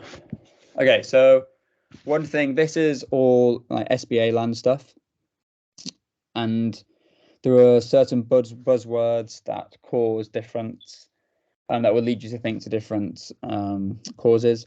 So we have typical organisms such as strep pneumoniae, and that's by far the commonest. Haemophilus, influenza, and Moraxella as well. Some atypical ones, we have Mycoplasma, Staph aureus, Legionella, and Chlamydia pneumoniae. And that's for community-acquired pneumonias. The difference, if someone is in hospital for over 48 hours, the most common organism changes, and that's because like the normal like bacterial flora that you have changes when you're in hospital, and it usually changes after 48 hours. So once it's changed, the most common organisms that cause pneumonia changes with it, and that's like Staph aureus, gram-negative enterobacteria. And then aspiration. Sorry, and Pseudomonas. I know I'd missed out the bottom three. And the bottom three as well: Pseudomonas, Klebsiella. So aspiration pneumonia is also the stroke, myasthenia, bulbar palsies, low GCS, basically anything that causes a difficulty in swallowing. So if you have a difficulty in swallowing so if you have a stroke and then you swallow and you obviously breathe at the same time, that's how you aspirate things. It gets to your lungs. Once it's down there, it can cause so pneumonias, abscesses, and really nasty things. And that's why a lot of patients who have strokes have a NG tube, so they don't run that risk of aspiration pneumonias. Immunocompromised, with these, I wouldn't worry too much about them in terms of knowing exactly, like when you get down to the bottom, like PCP, that's probably one you should remember. Haemophilus and strep and Staph aureus, say probably the most common ones that you should look out for. But these are the some of the buzzwords in either patient background or like symptoms that they could have. So strep, we usually have a rusty sputum, and it's also got the treatments here. I won't read them out, I'll just read out some of the main ones. So after a flu, like if you have the flu and then you get pneumonia, it's like to be Staph aureus. Klebsiella will be alcoholics or type 2 diabetes, usually in UCL SBAs, and they have this red currant jelly sputum. Legionella, travel air conditioning. Someone goes into a hotel and they get pneumonia, and that's usually Legionella. Pneumocystis, this is the PCP. HIV or immunosuppressed, and it's usually exercise-induced desaturation. So you get them to walk around, it drops down, and that's can be indicative of PCP. Mycoplasma, you get this erythema multiforme rash. You just have to look that up. I can't really explain it. You just have to look at a picture of it. And then the one at the bottom, we've got this one called by parrots. So it could come up, but again, I think it's pretty unlikely. So if you just know these buzzwords, that will help you out massively when you just read it, even just reading the background of a pneumonia case. So a 55-year-old lady with a background of type 2 diabetes and alcohol abuse, potentially fever, productive cough. She reports no weight loss or hemoptysis, born in England, never travelled outside the UK, never smoked. Chest ray is performed, which shows consolidation, which is cavitating in her right upper lobe. What is the diagnosis? So it's Klebsiella, we said. Alcoholic or type 2 diabetes is kind of the big risk factors for having Klebsiella. TB, we'd expect some kind of weight loss or hemoptysis, and then probably some travel history as well, or maybe born in another country. Lung cancer, you'd expect them to smoke. There are some cases such as like adenocarcinomas where it's more common in non-smokers, but you'd expect usually a smoker. And then you've got the lesion in the upper lobe, which shows where the pneumonia is located. So here we can see this is. So we don't really say lobes when we're commenting on an X-ray. We say zones. You'd say this is the right middle zone consolidation, and then this is a bit harder to spot, but it's actually around the heart. So the heart border here is not as crisp as this heart. It's a pretty big heart, but it's not as crisp at the border. So that's probably some consolidation around the heart as well. 50-year-old female, since A&E, 2 weeks of worsening dyspnea, past medical history of breast cancer, ischemic heart disease, and previous MI.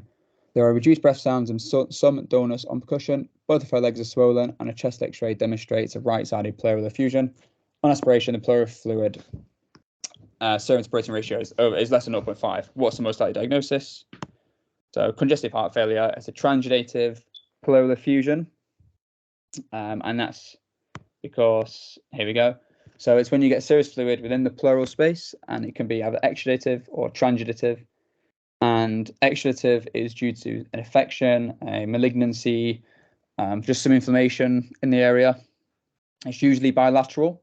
And then transudate is usually, did I say, no, sorry, exudative is usually unilateral. Transudative is usually bilateral because it's more of a systemic issue, such as like heart failure or something. Signs to look out for: stony dullness, reduced breath sounds, and reduced chest expansion. So some investigations: chest X-ray, ultrasound if you want to aspirate the fluid that's in there, and then this is what you want to send the fluid for.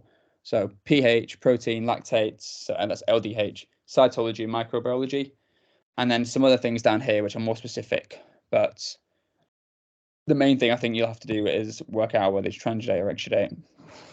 And this is the light criteria. I won't really talk too much about this because you just have to kind of sit down and fix it to your memory. You won't really gain much from me telling you about it. But the most common cause of exudative is infections, such as pneumonia. But you can also get like malignancy and just anything that affects the lungs, such as other autoimmune diseases like sarcoid.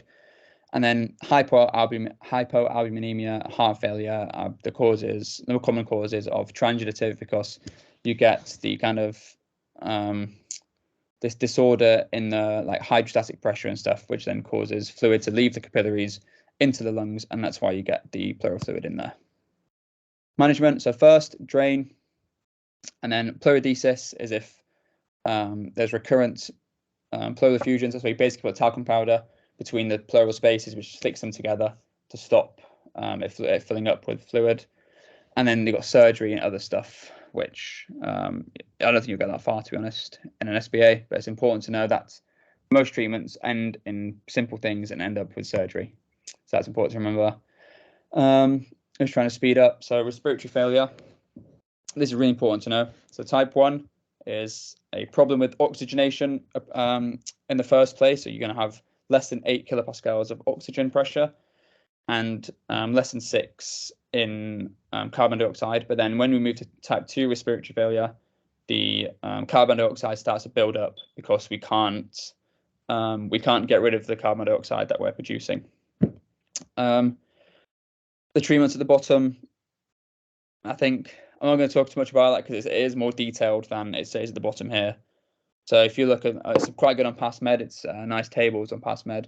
So if you look at that, I just don't really talk to you about how to do it if there is still more information that would help you out and it's not on the slides. So I leave you to look at the respiratory failures yourself. And I think, yeah, so Lily, I think, is doing this part, if I'm correct. Thank you. Thank you. So I'm just gonna share my screen.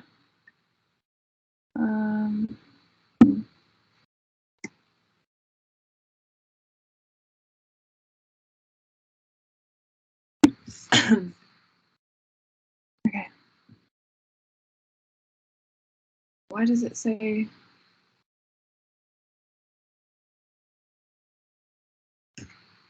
Why is it? It's not. It's saying sharing is paused.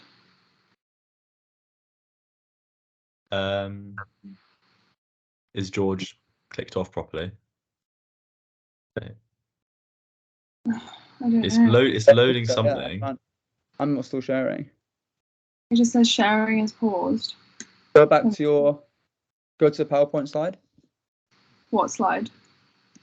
Press, on there, now press the share button. Where? Not share button. To be fair, you could just do slideshow, Lily, and just do it like that, because like we can see the other respiratory diseases slide, but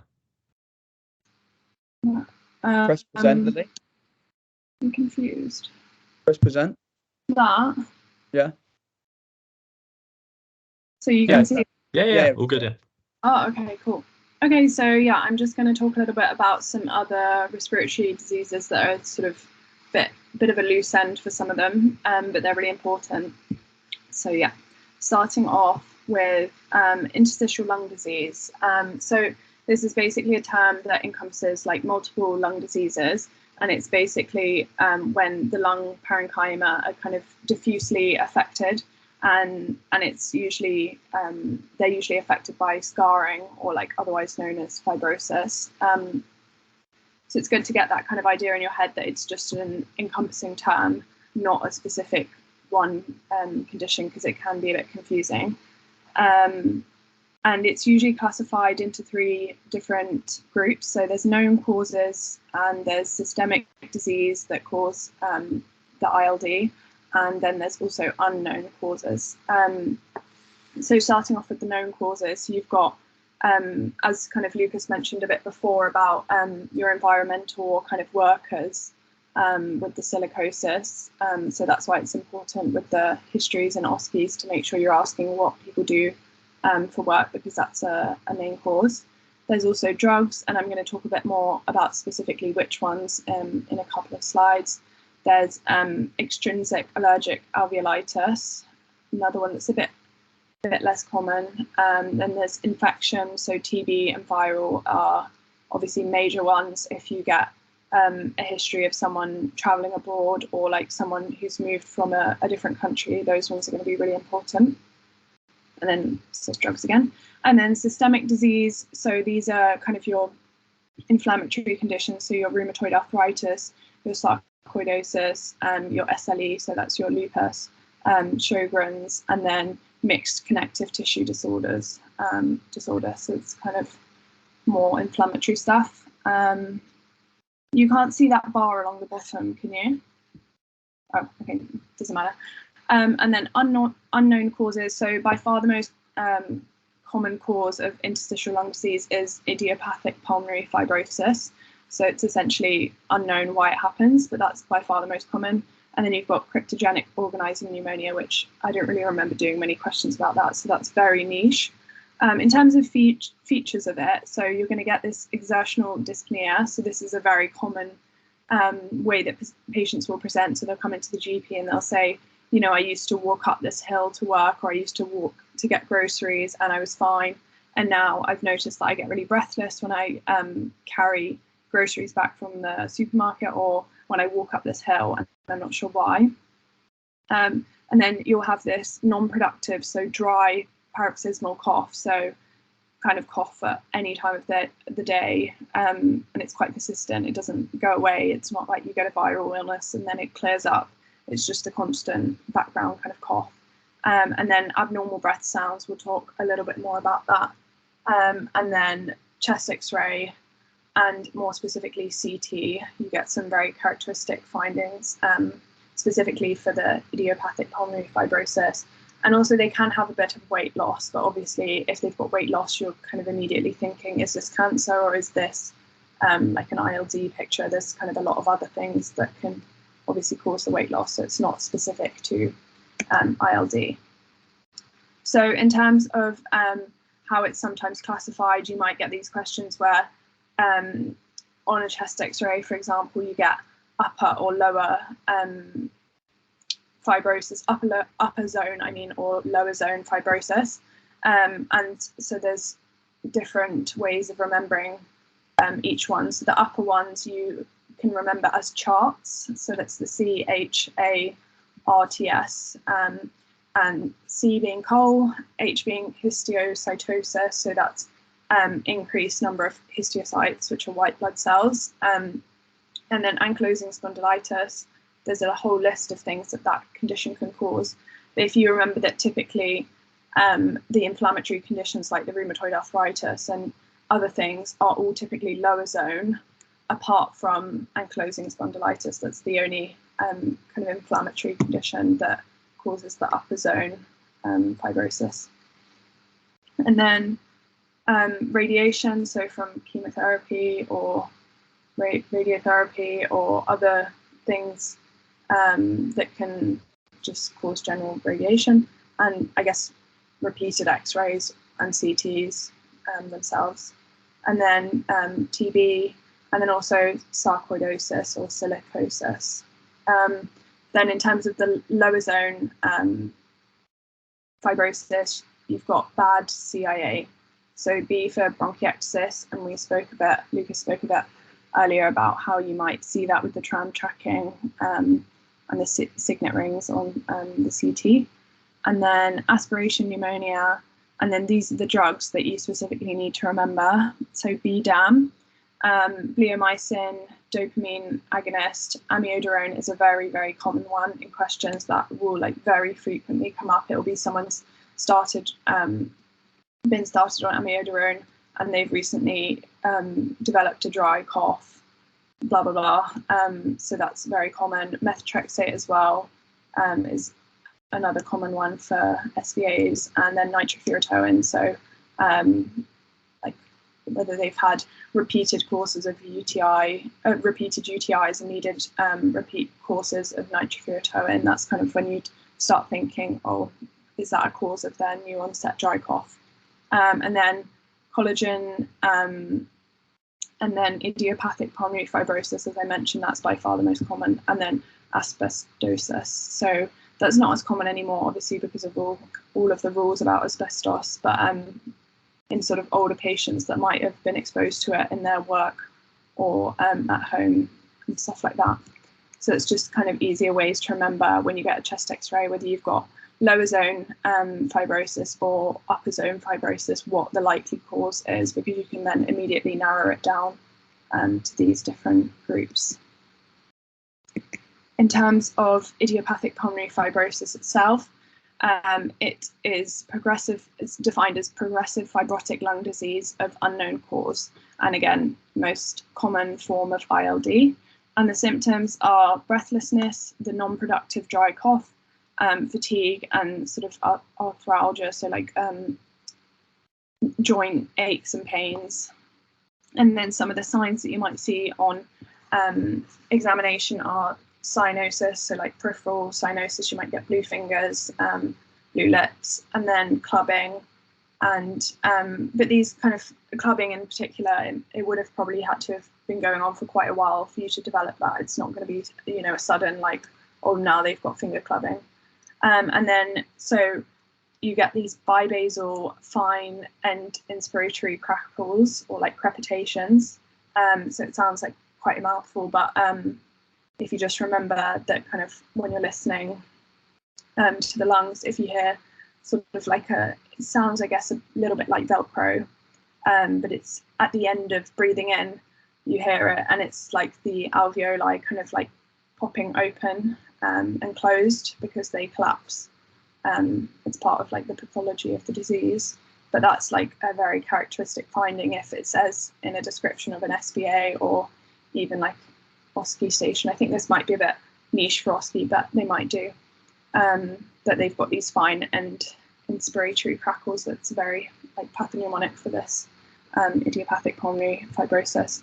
And in terms of investigation, so you start off obviously with your first line like blood tests, so your CRP, ANA, and rheumatoid factor to see if they've got some other underlying conditions that might be also contributing to this and need treatment.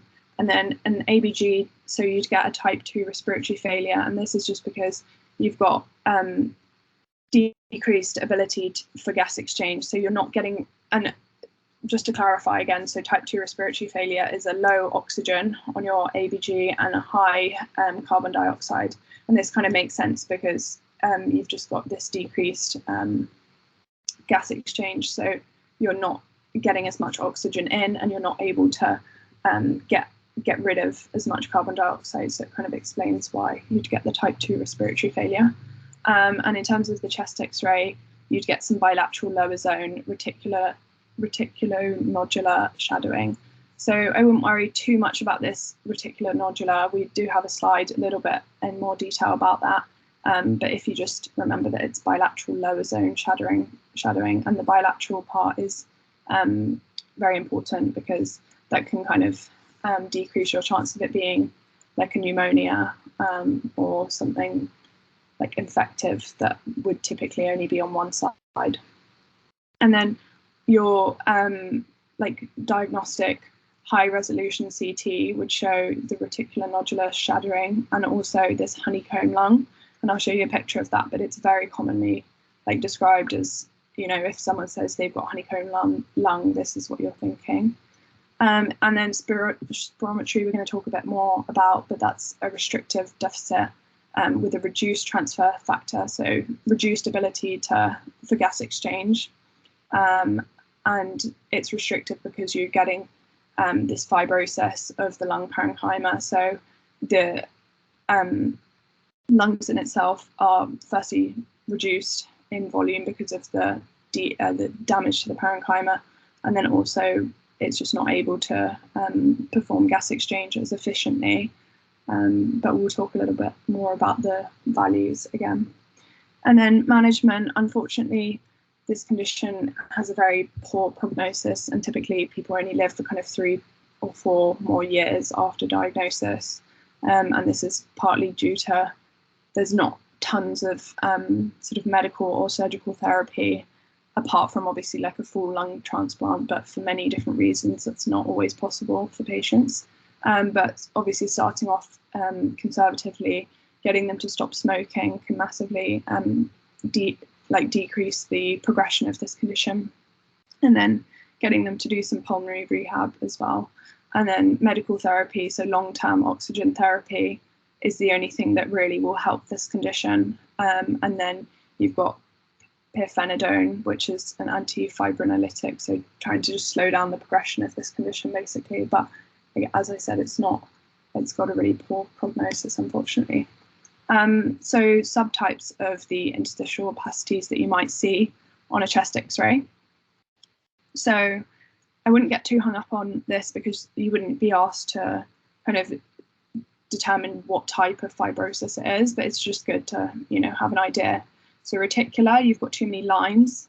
I don't know if you can, I don't have a pointer, but in both the lower zones, you can see a lot more lines than you would.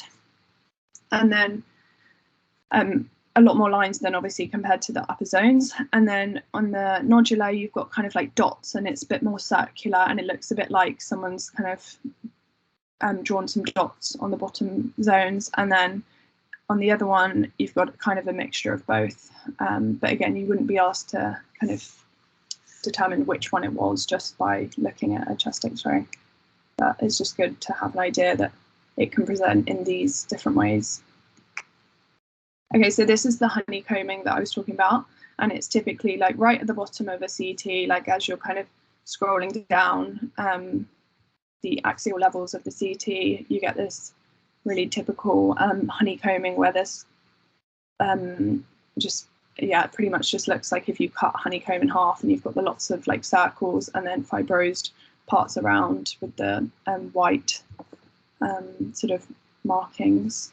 But yeah, there's not really much more I can say about that because that's pretty much how people describe it, and that's pretty much how you would see it if someone did have it on a CT.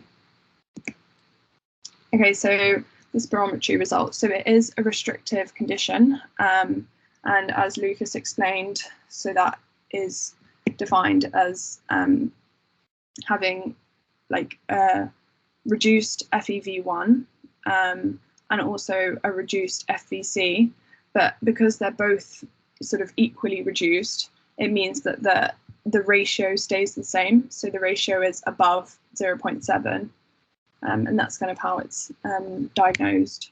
I don't know if that makes sense, but if you imagine both parts of the ratio are decreasing at the same amount, then the overall ratio itself is going to be unaffected, which is why it's above 0.7. And yeah, just a quick overview again of the definition. So the forced expiratory volume over 1 second. So it's like how much air you can like quickly blow out in 1 second. And then the full vital capacity is like the total volume expired. So that's like your total amount of kind of functional air, because that's how much you can blow out and consequently how much you can take back in again. And you're always going to have like a reserve volume at the bottom that you can't blow out. So that's kind of how they define the full vital capacity, is how much you can get out. So yeah, some of these graphs as well. So this shows that with the restrictive one, you have like it's not something obstructing the flow of air, it's just that you have a reduced volume, like a reduced FVC itself. So the lungs itself are just not as big, not have as much volume for gas exchange, and they're not functioning efficiently. And then again, as you can see in the bottom one, this is like how much they can blow out is massively reduced because of the poor gas exchange and because of the kind of damage to the lung parenchyma. It's not able to function as it used to. Okay, so a little bit more about restrictive versus obstructive lung diseases. So starting off with the restrictive lung diseases, as I've mentioned, pulmonary fibrosis is like the most common sort of restrictive lung disease. Well, not most common, but like one that you would get in questions that would be like, you know, a 56-year-old man comes in, hasn't smoked, and has developed a dry cough and breathlessness. Then you'd start thinking of this. Then your neuromuscular disorders. So this is like obviously the muscles, your diaphragm and your intercostal muscles and like your pectoralis major muscles are not able to help with your breathing. So you get a restrictive lung disease. So it's things like myasthenia gravis and other neuromuscular conditions. And then congestive cardiac failure. So you get fluid pooling in your lungs, and that reduces the ability for gas exchange. So that again is a restrictive picture. Then sarcoidosis, you get kind of granuloma formations in the lung parenchyma. So that again, it's all kind of just different ways of reducing gas exchange, and it's to do with the like lung parenchyma itself, not, you know, an obstruction of airflow out. And then obesity, so having like a heavy weight on your chest, obviously you're not going to be able to take in a nice deep breath as much as you would without that weight. So it's kind of like an easy way to think about it. And then another one that you sometimes get that's not on here is like kyphoscoliosis. So if there's actually like an abnormal spine and rib anatomy, then you're not going to be able to take a nice deep breath in and not be able to ventilate as well as someone that doesn't have that abnormal kind of spine position. In terms of the obstructive lung disease, so you've got your COPD, your asthma. I'm not going to talk too much about these because we've gone over these. Bronchiectasis, so the mucus plugging and the secretions of cystic fibrosis obstructing air entry and exit. And then bronchiolitis, so inflammation in the lungs, causing obstruction of oxygen going in and out. And then alpha-1 antitrypsin deficiency is like essentially is a bit rare. We spoke about it before, but it is a cause of emphysema in patients that, you know, haven't smoked or maybe would present a bit younger. So that's another one to think about. Yeah. Okay, so a question now. 35-year-old man presents to his GP with increasing fatigue for 3 months, and he finds himself occasionally choking a few times at night. His partner is also complaining of him snoring quite loudly. He denies weight loss and is currently enrolled on smoking cessation services. His BMI is 32.6. What is the first line management for this patient? So I'm just going to say, so it's weight loss, and this is because he is suspected to have obstructive sleep apnea. And there's a slide that we're going to talk about that in, but essentially the first line for this is weight loss, because if he reduces his BMI, he won't have such a heavy weight on his chest at night time, and he'll be able to breathe easier. The reason that it's not continued smoking cessation, because that's not really dealing with the symptoms at hand, and it's not really like helping with the problem.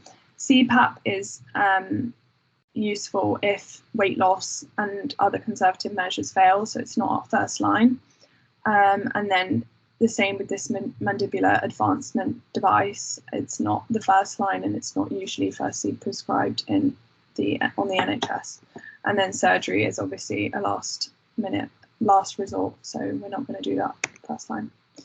Okay, so obstructive sleep apnea. So the definition is intermittent closure or collapse of the pharyngeal airway causing apneic episodes during sleep.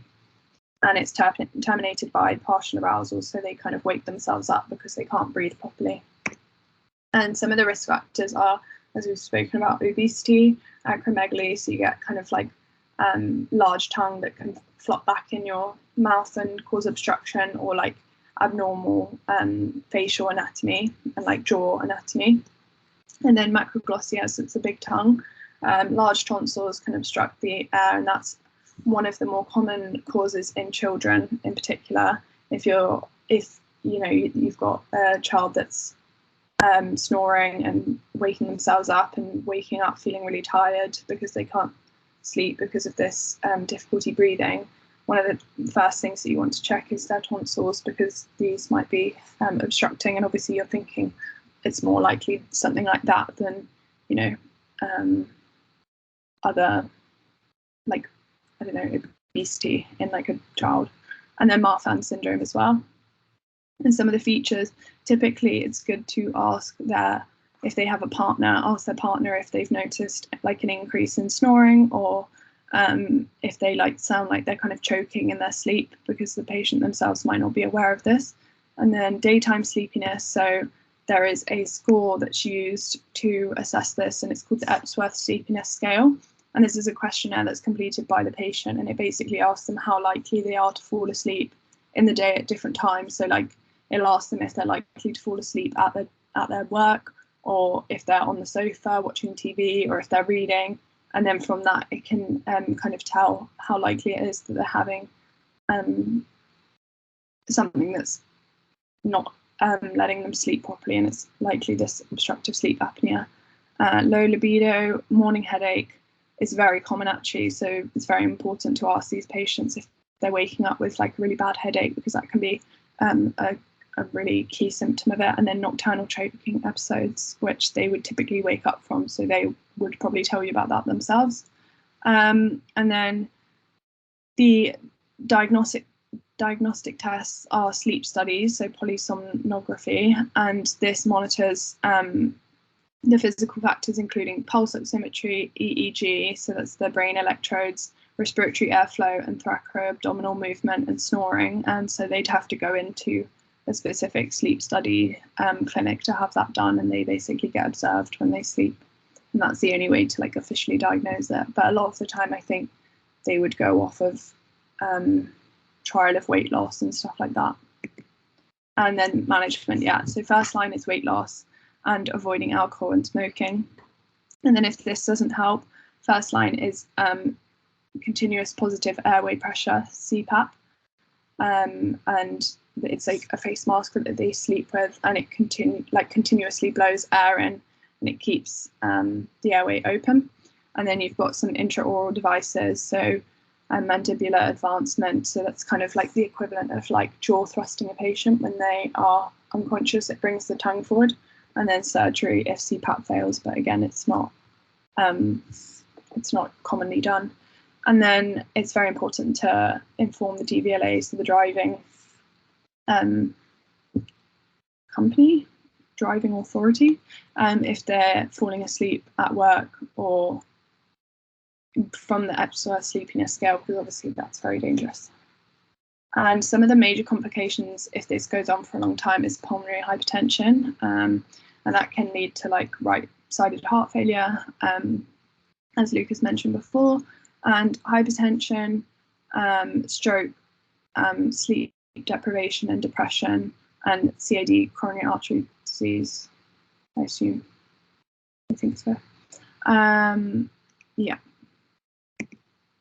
Okay, so now moving on to lung cancer. Okay, so starting off with this question, a 78-year-old man presents to clinic complaining of persistent shortness of breath. He says this has been going on for the past 2 months and it's now stopping him walking to the shops. He has a 50-pack year history, though gave up smoking 8 years ago. When asked, he reports producing some sputum, which can be streaked by blood. What is the most appropriate action that should be taken? Okay, so this is kind of a bit clear, but it's an urgent referral to the respiratory team. So this is really important specifically for your OSCE stations, because it's very common for them to do a station where someone presents with what we call red flag symptoms, and hemoptysis is like a red flag symptom for lung cancer. And if they present with these red flag symptoms, whether it's like weight loss, night sweats, fevers, hemoptysis, blood in the stool, stuff like that, you need to make sure that you're saying at the end of your consultation that you would refer this patient for something called a 2-week wait, which is an urgent suspected cancer referral to whatever team it is, whether that's like the colorectal team or the respiratory team with the blood in the stool or this hemoptysis. And it does not require chest x-ray before you refer them to the team, because they're commonly done kind of in the respiratory team's workup themselves, but it's just really important that they get referred for this urgent like 2-week wait. And there's some other criteria that we're going to talk about that would qualify them to also have a 2-week wait. Okay, so sorry, I thought I was going to sneeze. So some of the risk factors for lung cancer, obviously smoking, family history of cancer, COPD. I feel like I'm going to sneeze. Sorry. COPD and industrial work, so exposure to asbestos, silicosis, other things like that. And then the investigations that are typically done either by the GP or once they've been referred to the respiratory team as a chest x-ray, CT, bronchoscopy, or something called an EBUS, which is, can anyone remember what the EBUS stands for? I know that it's basically a bronchoscopy, but they have a needle and they take a biopsy of. Is it an endobronchial ultrasound? Yeah. Is that right? I think so.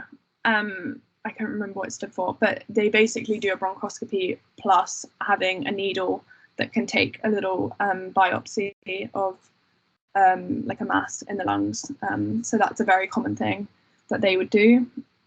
If the lung cancer is like centrally located and they can get to it with a bronchoscopy, otherwise they would do like a percutaneous biopsy, like from the outer chest wall, and then a PET scan to see whether it's spread anywhere else. And the common places that it can metastasize to are breast, colon, prostate, bladder, and neuroblastomas.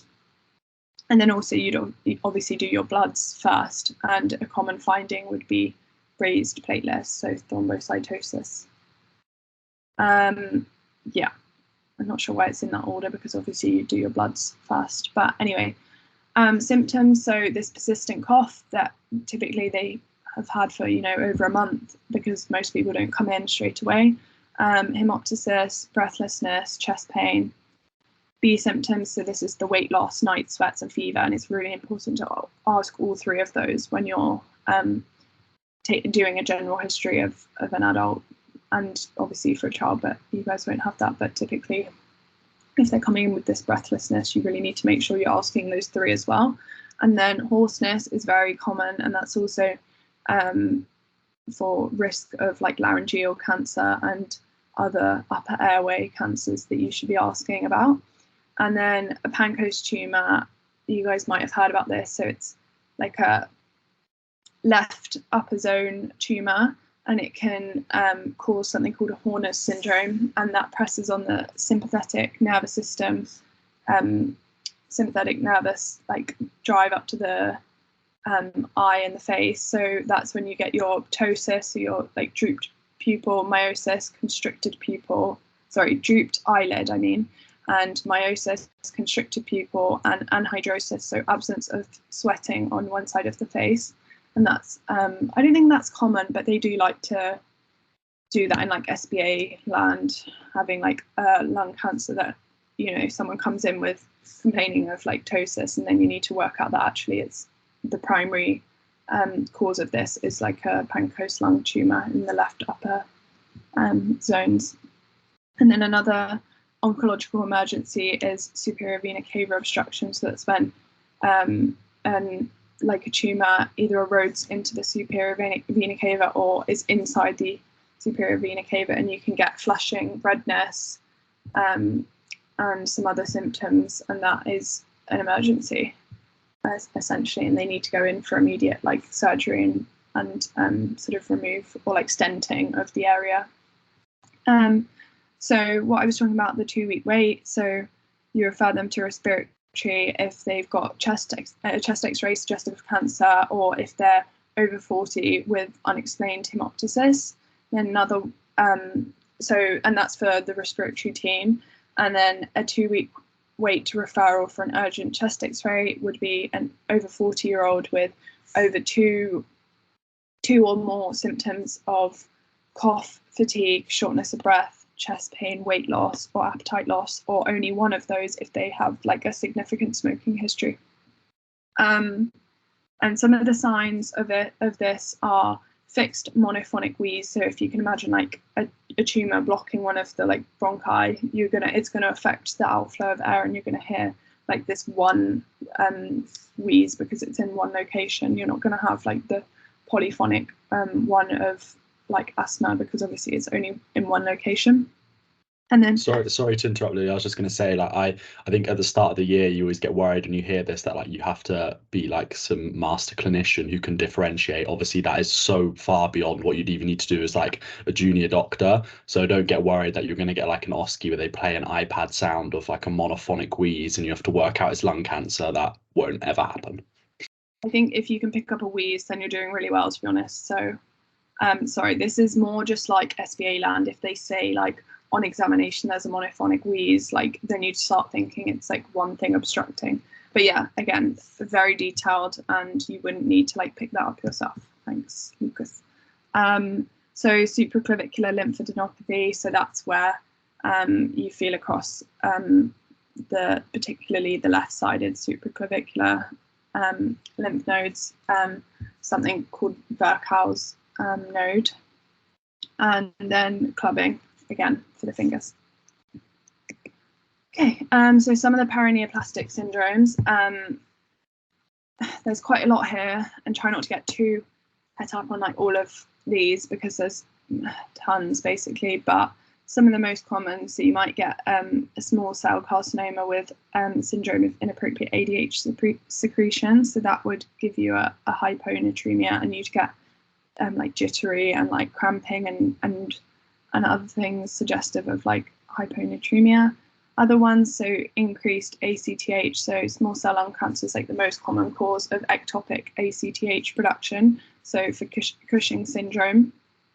And then carcinoid syndrome, if you've got a carcinoid tumor, this causes like increased release of serotonin, and this causes some symptoms like flushing, like facial flushing and diarrhea.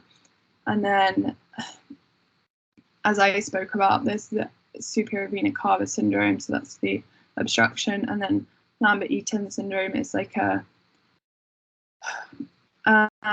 neurological paraneoplastic syndrome, so it kind of presents a bit similarly to myasthenia gravis, but I'm not going to go into too much detail because these are very, I don't really know what the word is. There's just a lot of detail on this slide. And then squamous cell carcinoma, one of the more common ones you might see is parathyroid hormone producing carcinoma. So that would give you a high calcium. And that's kind of typical of if you get an SBA and you get a bloods and they presented as if they have lung cancer, so with the typical symptoms, and then you get bloods back and there's high calcium, you might start thinking that this is a squamous cell carcinoma. And then, as I was talking about earlier, so the Horner's syndrome with the Pancoast tumor, and then the Pancoast tumor can also affect the first and second thoracic nerves, so you might get shoulder pain or ulnar nerve pain. Those are just some other ways that it can present. And then adenocarcinoma, so you get this pulmonary osteoarthropathy, so that's kind of like you get kind of like pain in your joints, and you get lots of like bony kind of deposits in your bones, so periositis, I think it's called, and you just get like arthralgia, and it's quite painful and your joints hurt, and you'd see it on an x-ray with like bony deposits and sort of lines in the bones, and then in the large cell carcinoma, again, I think this is the most common one for superior vena cava syndrome. And then you'd also get this gynecomastia, which is another symptom of large cell carcinoma. Anything anyone has to say about all of these? Because there's quite a few, and I'm not sure, it's probably looks quite overwhelming, but after you kind of practice questions, you'll get used to like what ones more commonly come up, and it's usually, you know, stuff picked up on blood tests, so the hyponatremia or high serotonin or high calcium, stuff like that, or someone coming in with gynecomastia, and you have to think which cancer is, well, if you're then thinking lung cancer, which one's most likely to cause that. So it's the large cell. And a bit more detail about the lung cancer distinguishing features. So it's easy to remember that small cell and squamous cell, small cell, squamous cell start with an S but sound like central. So I don't know, that's just how I remember them. So those two are centrally located, so SS like small cell, squamous cell, and then centrally located. And then adenocarcinoma and large cell are both usually peripherally located, like if you were looking at a chest x-ray. And then going back to small cell, I don't really remember ever sort of seeing an SBA on Kolchitsky cells, but just to be aware of it, I guess. And then the management for that is typically surgery if it's limited disease, but unfortunately small cell is usually quite aggressive, so it can take a while to be sort of picked up, and then it often has to be a palliative approach, which is obviously unfortunate. And then squamous, the 4 Cs, so cigarettes, calcium, cavitating lesion, and centrally located. And actually, I do remember seeing a few histology questions about keratin pearls, and you might see it's kind of like circular like pearls on histology of lungs, of like lung tissue. So that's how it's often described. And for all of these other ones, you do a PET CT pre-lobectomy, so that's like removal of a lung lobe, and that's typically the only way that it can be curative for a lot of these, specifically the adeno and large cell, if they're like peripherally located, removing that whole lobe. But there are some important contraindications to note for lobectomies, and that's having an FEV1 of less than 1.5 litres, because obviously if it's less than that, you don't really want to be taking away a significant amount of lung volume, because then you won't be left with enough. And then malignant effusions, superior vena cava obstruction, and then vocal cord paralysis. And so there's a bit more about like EGFR lung cancers and using octreotide and other kind of new and upcoming lung cancer treatments, but again, it's quite niche. Back to the adenocarcinoma, so typical SBA, Asian female, non-smokers, come in with like painful joints or clubbing. I mean, they wouldn't usually come in for that, but gynecomastia is a very common one. It's more common in large cell, but it can also be in adenocarcinoma. And yeah, I'm just having a look. So large cell, highly anaplastic, so that's really bad, poor prognosis, and it's got a very strong association with smoking and has a poor outcome typically for the patients. And yeah, carcinoid, so good prognosis. So it's the serotonin, wheeze, and flushing. So yeah. Okay, so on to something that's very high yield and can most definitely come up in an OSCE. So this is a chest X-ray approach. So in the same way that you've kind of approached A to E's, this is pretty much the same thing. Do it in a doctor, kind of put the ripe in with the R, so Dr. A, B, C, D, E. So most important, start off with the details of the patient name, date of birth, sex, and also when the X-ray was taken, and whether it's one in like a group of films or whether it's the only X-ray that you have to compare to, because obviously it's important to see progression of like a pleural effusion or like progression of like a pneumothorax after treatment, stuff like that. Then looking at the radiology itself, so trying to tell whether it's an AP X-ray or a PA. And I think typically most of them will be PA unless they're critically ill and they can't stand up and they can't get up. And so it has to be done in bed, and that's when it would be an AP. But most of them are all PA. And then position is like, if you look at the clavicles and see the spinous processes going down the middle, if you can see that the clavicles are sort of equally on the side of the spinous processes, then it's not been, the patient's not rotated. Whereas if one of them's, you know, at a different angle, then you might think that the patient's been kind of like on the side a bit, or like slumped in their bed. And so that can just tell you a little bit more about how unwell the patient is. And then, as I said, previous films. And I add in something called RIPE. So it says RIP here, but there's another, you can add E onto it, into the R bit. And so that's, as I said, rotation. Inspiration, so looking for the 6 anterior ribs. And because they're usually, because it's usually what's it called, PA film, your anterior ribs are these ones that are sloping, like sloping downwards, it looks like. I don't know how to point at this because I don't have a pointer, but you can see where the blue anterior ribs are, and that's the ones that are kind of going around the front. And then the posterior ones, if this is a PA, are just the ones coming straight off of the spine there. Well, yeah. I don't know how else to kind of describe it. And then, so checking that you can see 6 of those to see if they've had adequate inspiration. And if they haven't, then why not? Like, is there, if you can't see more than 6 ribs, is there like a pleural effusion? Or if you can see, you know, 10 ribs, then you might be thinking of the hyperexpanded COPD. And then penetration is like how well you can see the spinous processes. So that's like part of how the X-ray is taken. And then E, what was E again?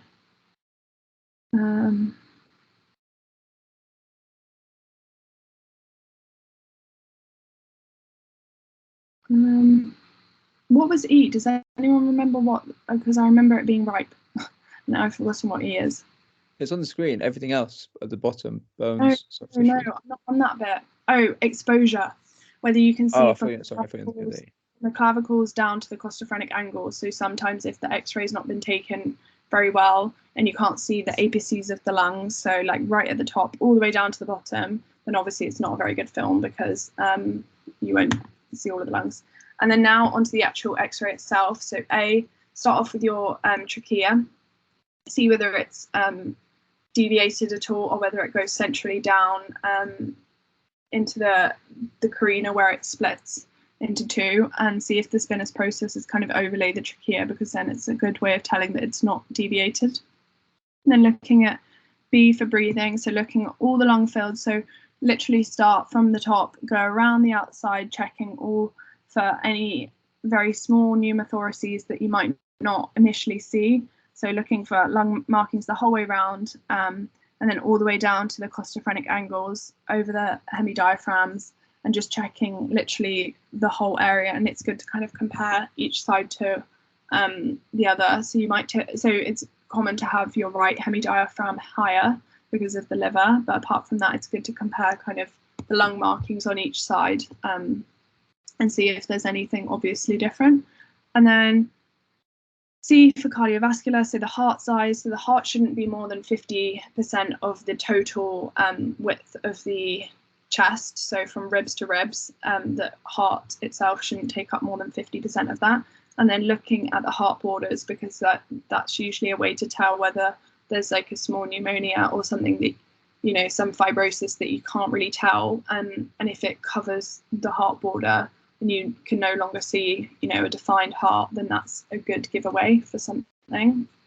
And then D for diaphragms, so looking to see if they flattened, like with the hyperexpanded COPD, and then looking for effusion, so looking for blunting of the costophrenic angles to see if there's any fluid at the bottom. And another thing to look for is fluid in fissures. So you typically get on the right side in like an ARDS or like a heart failure picture, ARDS being acute respiratory distress syndrome, you might get fluid in the fissure, which will be like a white line across. And then E for everything else, so that's checking your clavicles, checking your shoulders, your ribs, all the bones, and seeing if there's any fractures that you've missed.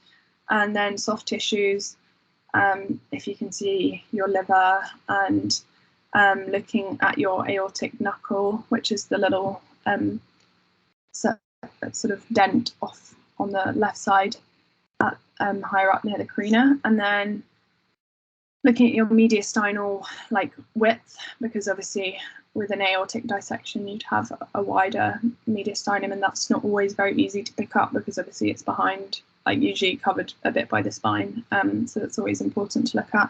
And looking for any clips, any surgical clips, or any NG tubes, or any like chest drains that you can see, because it's really important to comment on all of those.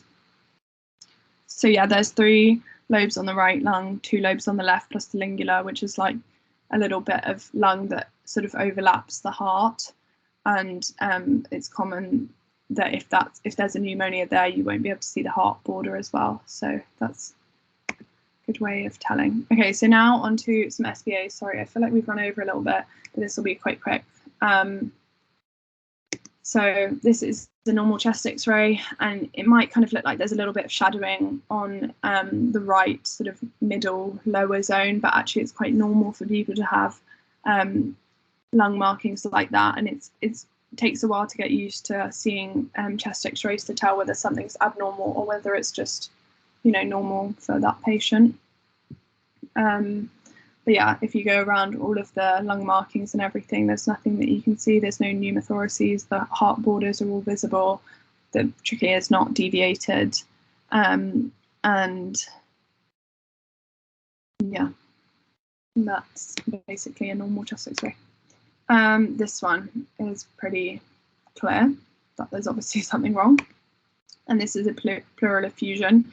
And so you can see something called the meniscus sign on the left. Oh, well, I think it's the right lung, but on our left, and that's where the fluid sort of goes up on the side where it reaches the ribs and the like lung borders, and that's very like typical of fluid in the lungs. And this might be like a cancer-related pleural effusion, or just general, like some happen spontaneously. But yeah, you wouldn't be able to tell until you do the transvasated exudated thing. And then on here, this is a right middle lobe pneumonia. So there's some patchy consolidation that is obscuring the right heart border, and you can't see a clear defined heart. And so that's suggesting that there's some consolidation in specifically the right middle lobe. And it's hard to, because we don't usually talk about the lobes, because without seeing a lateral view of the chest, it's hard to tell whether it's at what lobe it is specifically. So you can say that it's kind of right middle zone pneumonia. I think that's typically how they do it, until you can actually do a lateral view as well and confirm that it is actually the middle lobe. But yeah. So this is just a bit more on how to tell between like right lower zone and middle zone and upper zone. So on the left at the top, you can see there's quite a clear line. Sorry, this is really hard without a pointer, but I think hopefully people can follow it. So yeah, the left one at the top, you can see quite a clear line where the consolidation and fibrosis ends. So that's suggesting it's the upper lobe. Then this bottom left picture, you can see that the majority of the consolidation is obscuring the right heart border, so that's right middle zone, right middle lobe. And then this main picture shows a right lower lobe consolidation, because the consolidation goes all the way down to like the costophrenic angle, and it's the same kind of patchy fibrosis throughout. It is very difficult to tell between middle and lower zone though, so I wouldn't be too worried about that. Yeah. And so now talking a bit about lung collapse. So on this one on the left, you can see right upper lobe collapse, and you can see it's like really whited out on the top left, so it's quite a clear lobar collapse. In the middle one, it's quite hard to see, but because when it collapses, it kind of doesn't leave tons of difference, but it's usually that you'd get some obscuring of the right heart border. And then on the right picture, you can see a right lower lobe collapse, so it's kind of like, looks like a sail, but it's obscuring all the way down to the diaphragm, so it's the whole way along, not just the right heart border. Okay, so these are some two signs for the left. Specifically is something called the veil sign. So when the left upper lobe collapses, it kind of like covers the lower lobe and makes it like hazy throughout the whole thing. So it's called a veil sign.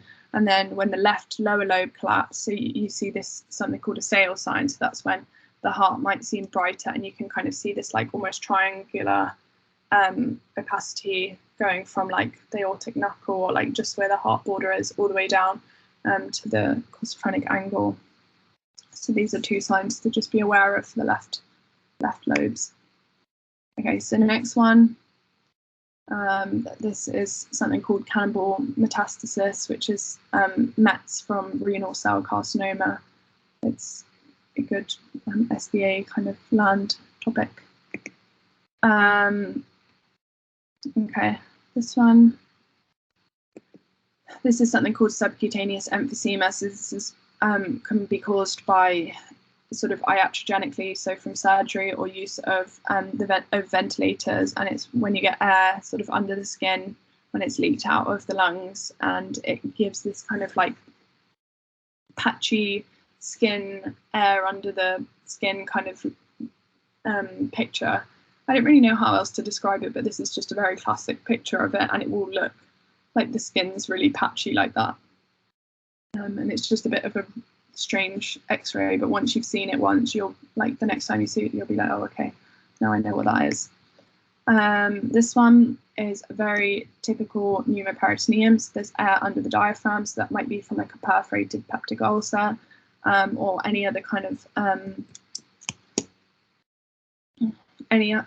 of other tear in the intestines where there's air getting out and under the diaphragm. So yeah, just seeing that. And then on the other side, I think that's just a gastric bubble. So you can, or is that, no, maybe it's not. Anyone help with that one? I think that one is a gastric bubble on the left. Yeah, that's okay. right. Yeah. Okay, cool. Yeah. So that's like normal, and it can seem abnormal when you first look at it, but you need to have the air like under the whole diaphragm, as you can see on the right side, whereas on the left side it's just kind of like this like bubble, like that's limited to just this little circular area. So that's like normal, and you might see that on other chest x-rays, and it can be easy to kind of think that that's a pneumoperitoneum, but the right side is like very classic pneumoperitoneum, and the most common thing that you would get is like a perforated peptic ulcer, or like, yeah, another tear somewhere else. Okay, that is the end of it. Sorry, we've gone quite long. Please. That one, I was going to say, that isn't the right feedback thing, because this is from your slide. Yeah, I changed it. Oh, right, cool. Okay, nice. Let me just check. I'll go on the thing, but I'm pretty sure that is the right one.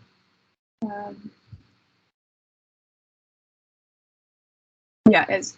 So please, if anyone watches this, please do ask. Big if. Yeah. Anything else? Anyone else to say after our closing point is, I think there's so much information here. It can probably seem, if you're watching this back, probably like there's just like, yeah, too much to even learn. But I think the main thing is as well with the exams changing, so like deciles don't count anymore.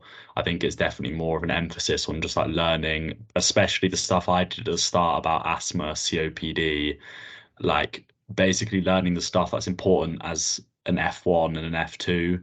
like the stuff towards, as we go further towards the end and you go towards like the different interstitial lung diseases and some of the more niche stuff, even as a junior doctor, you wouldn't be expected to know that, like as in, or to diagnose it on the spot. So I think it's just definitely to try and prioritize the core stuff and then build up to more advanced if you've got time, but don't stress because your deciles don't mean anything anymore.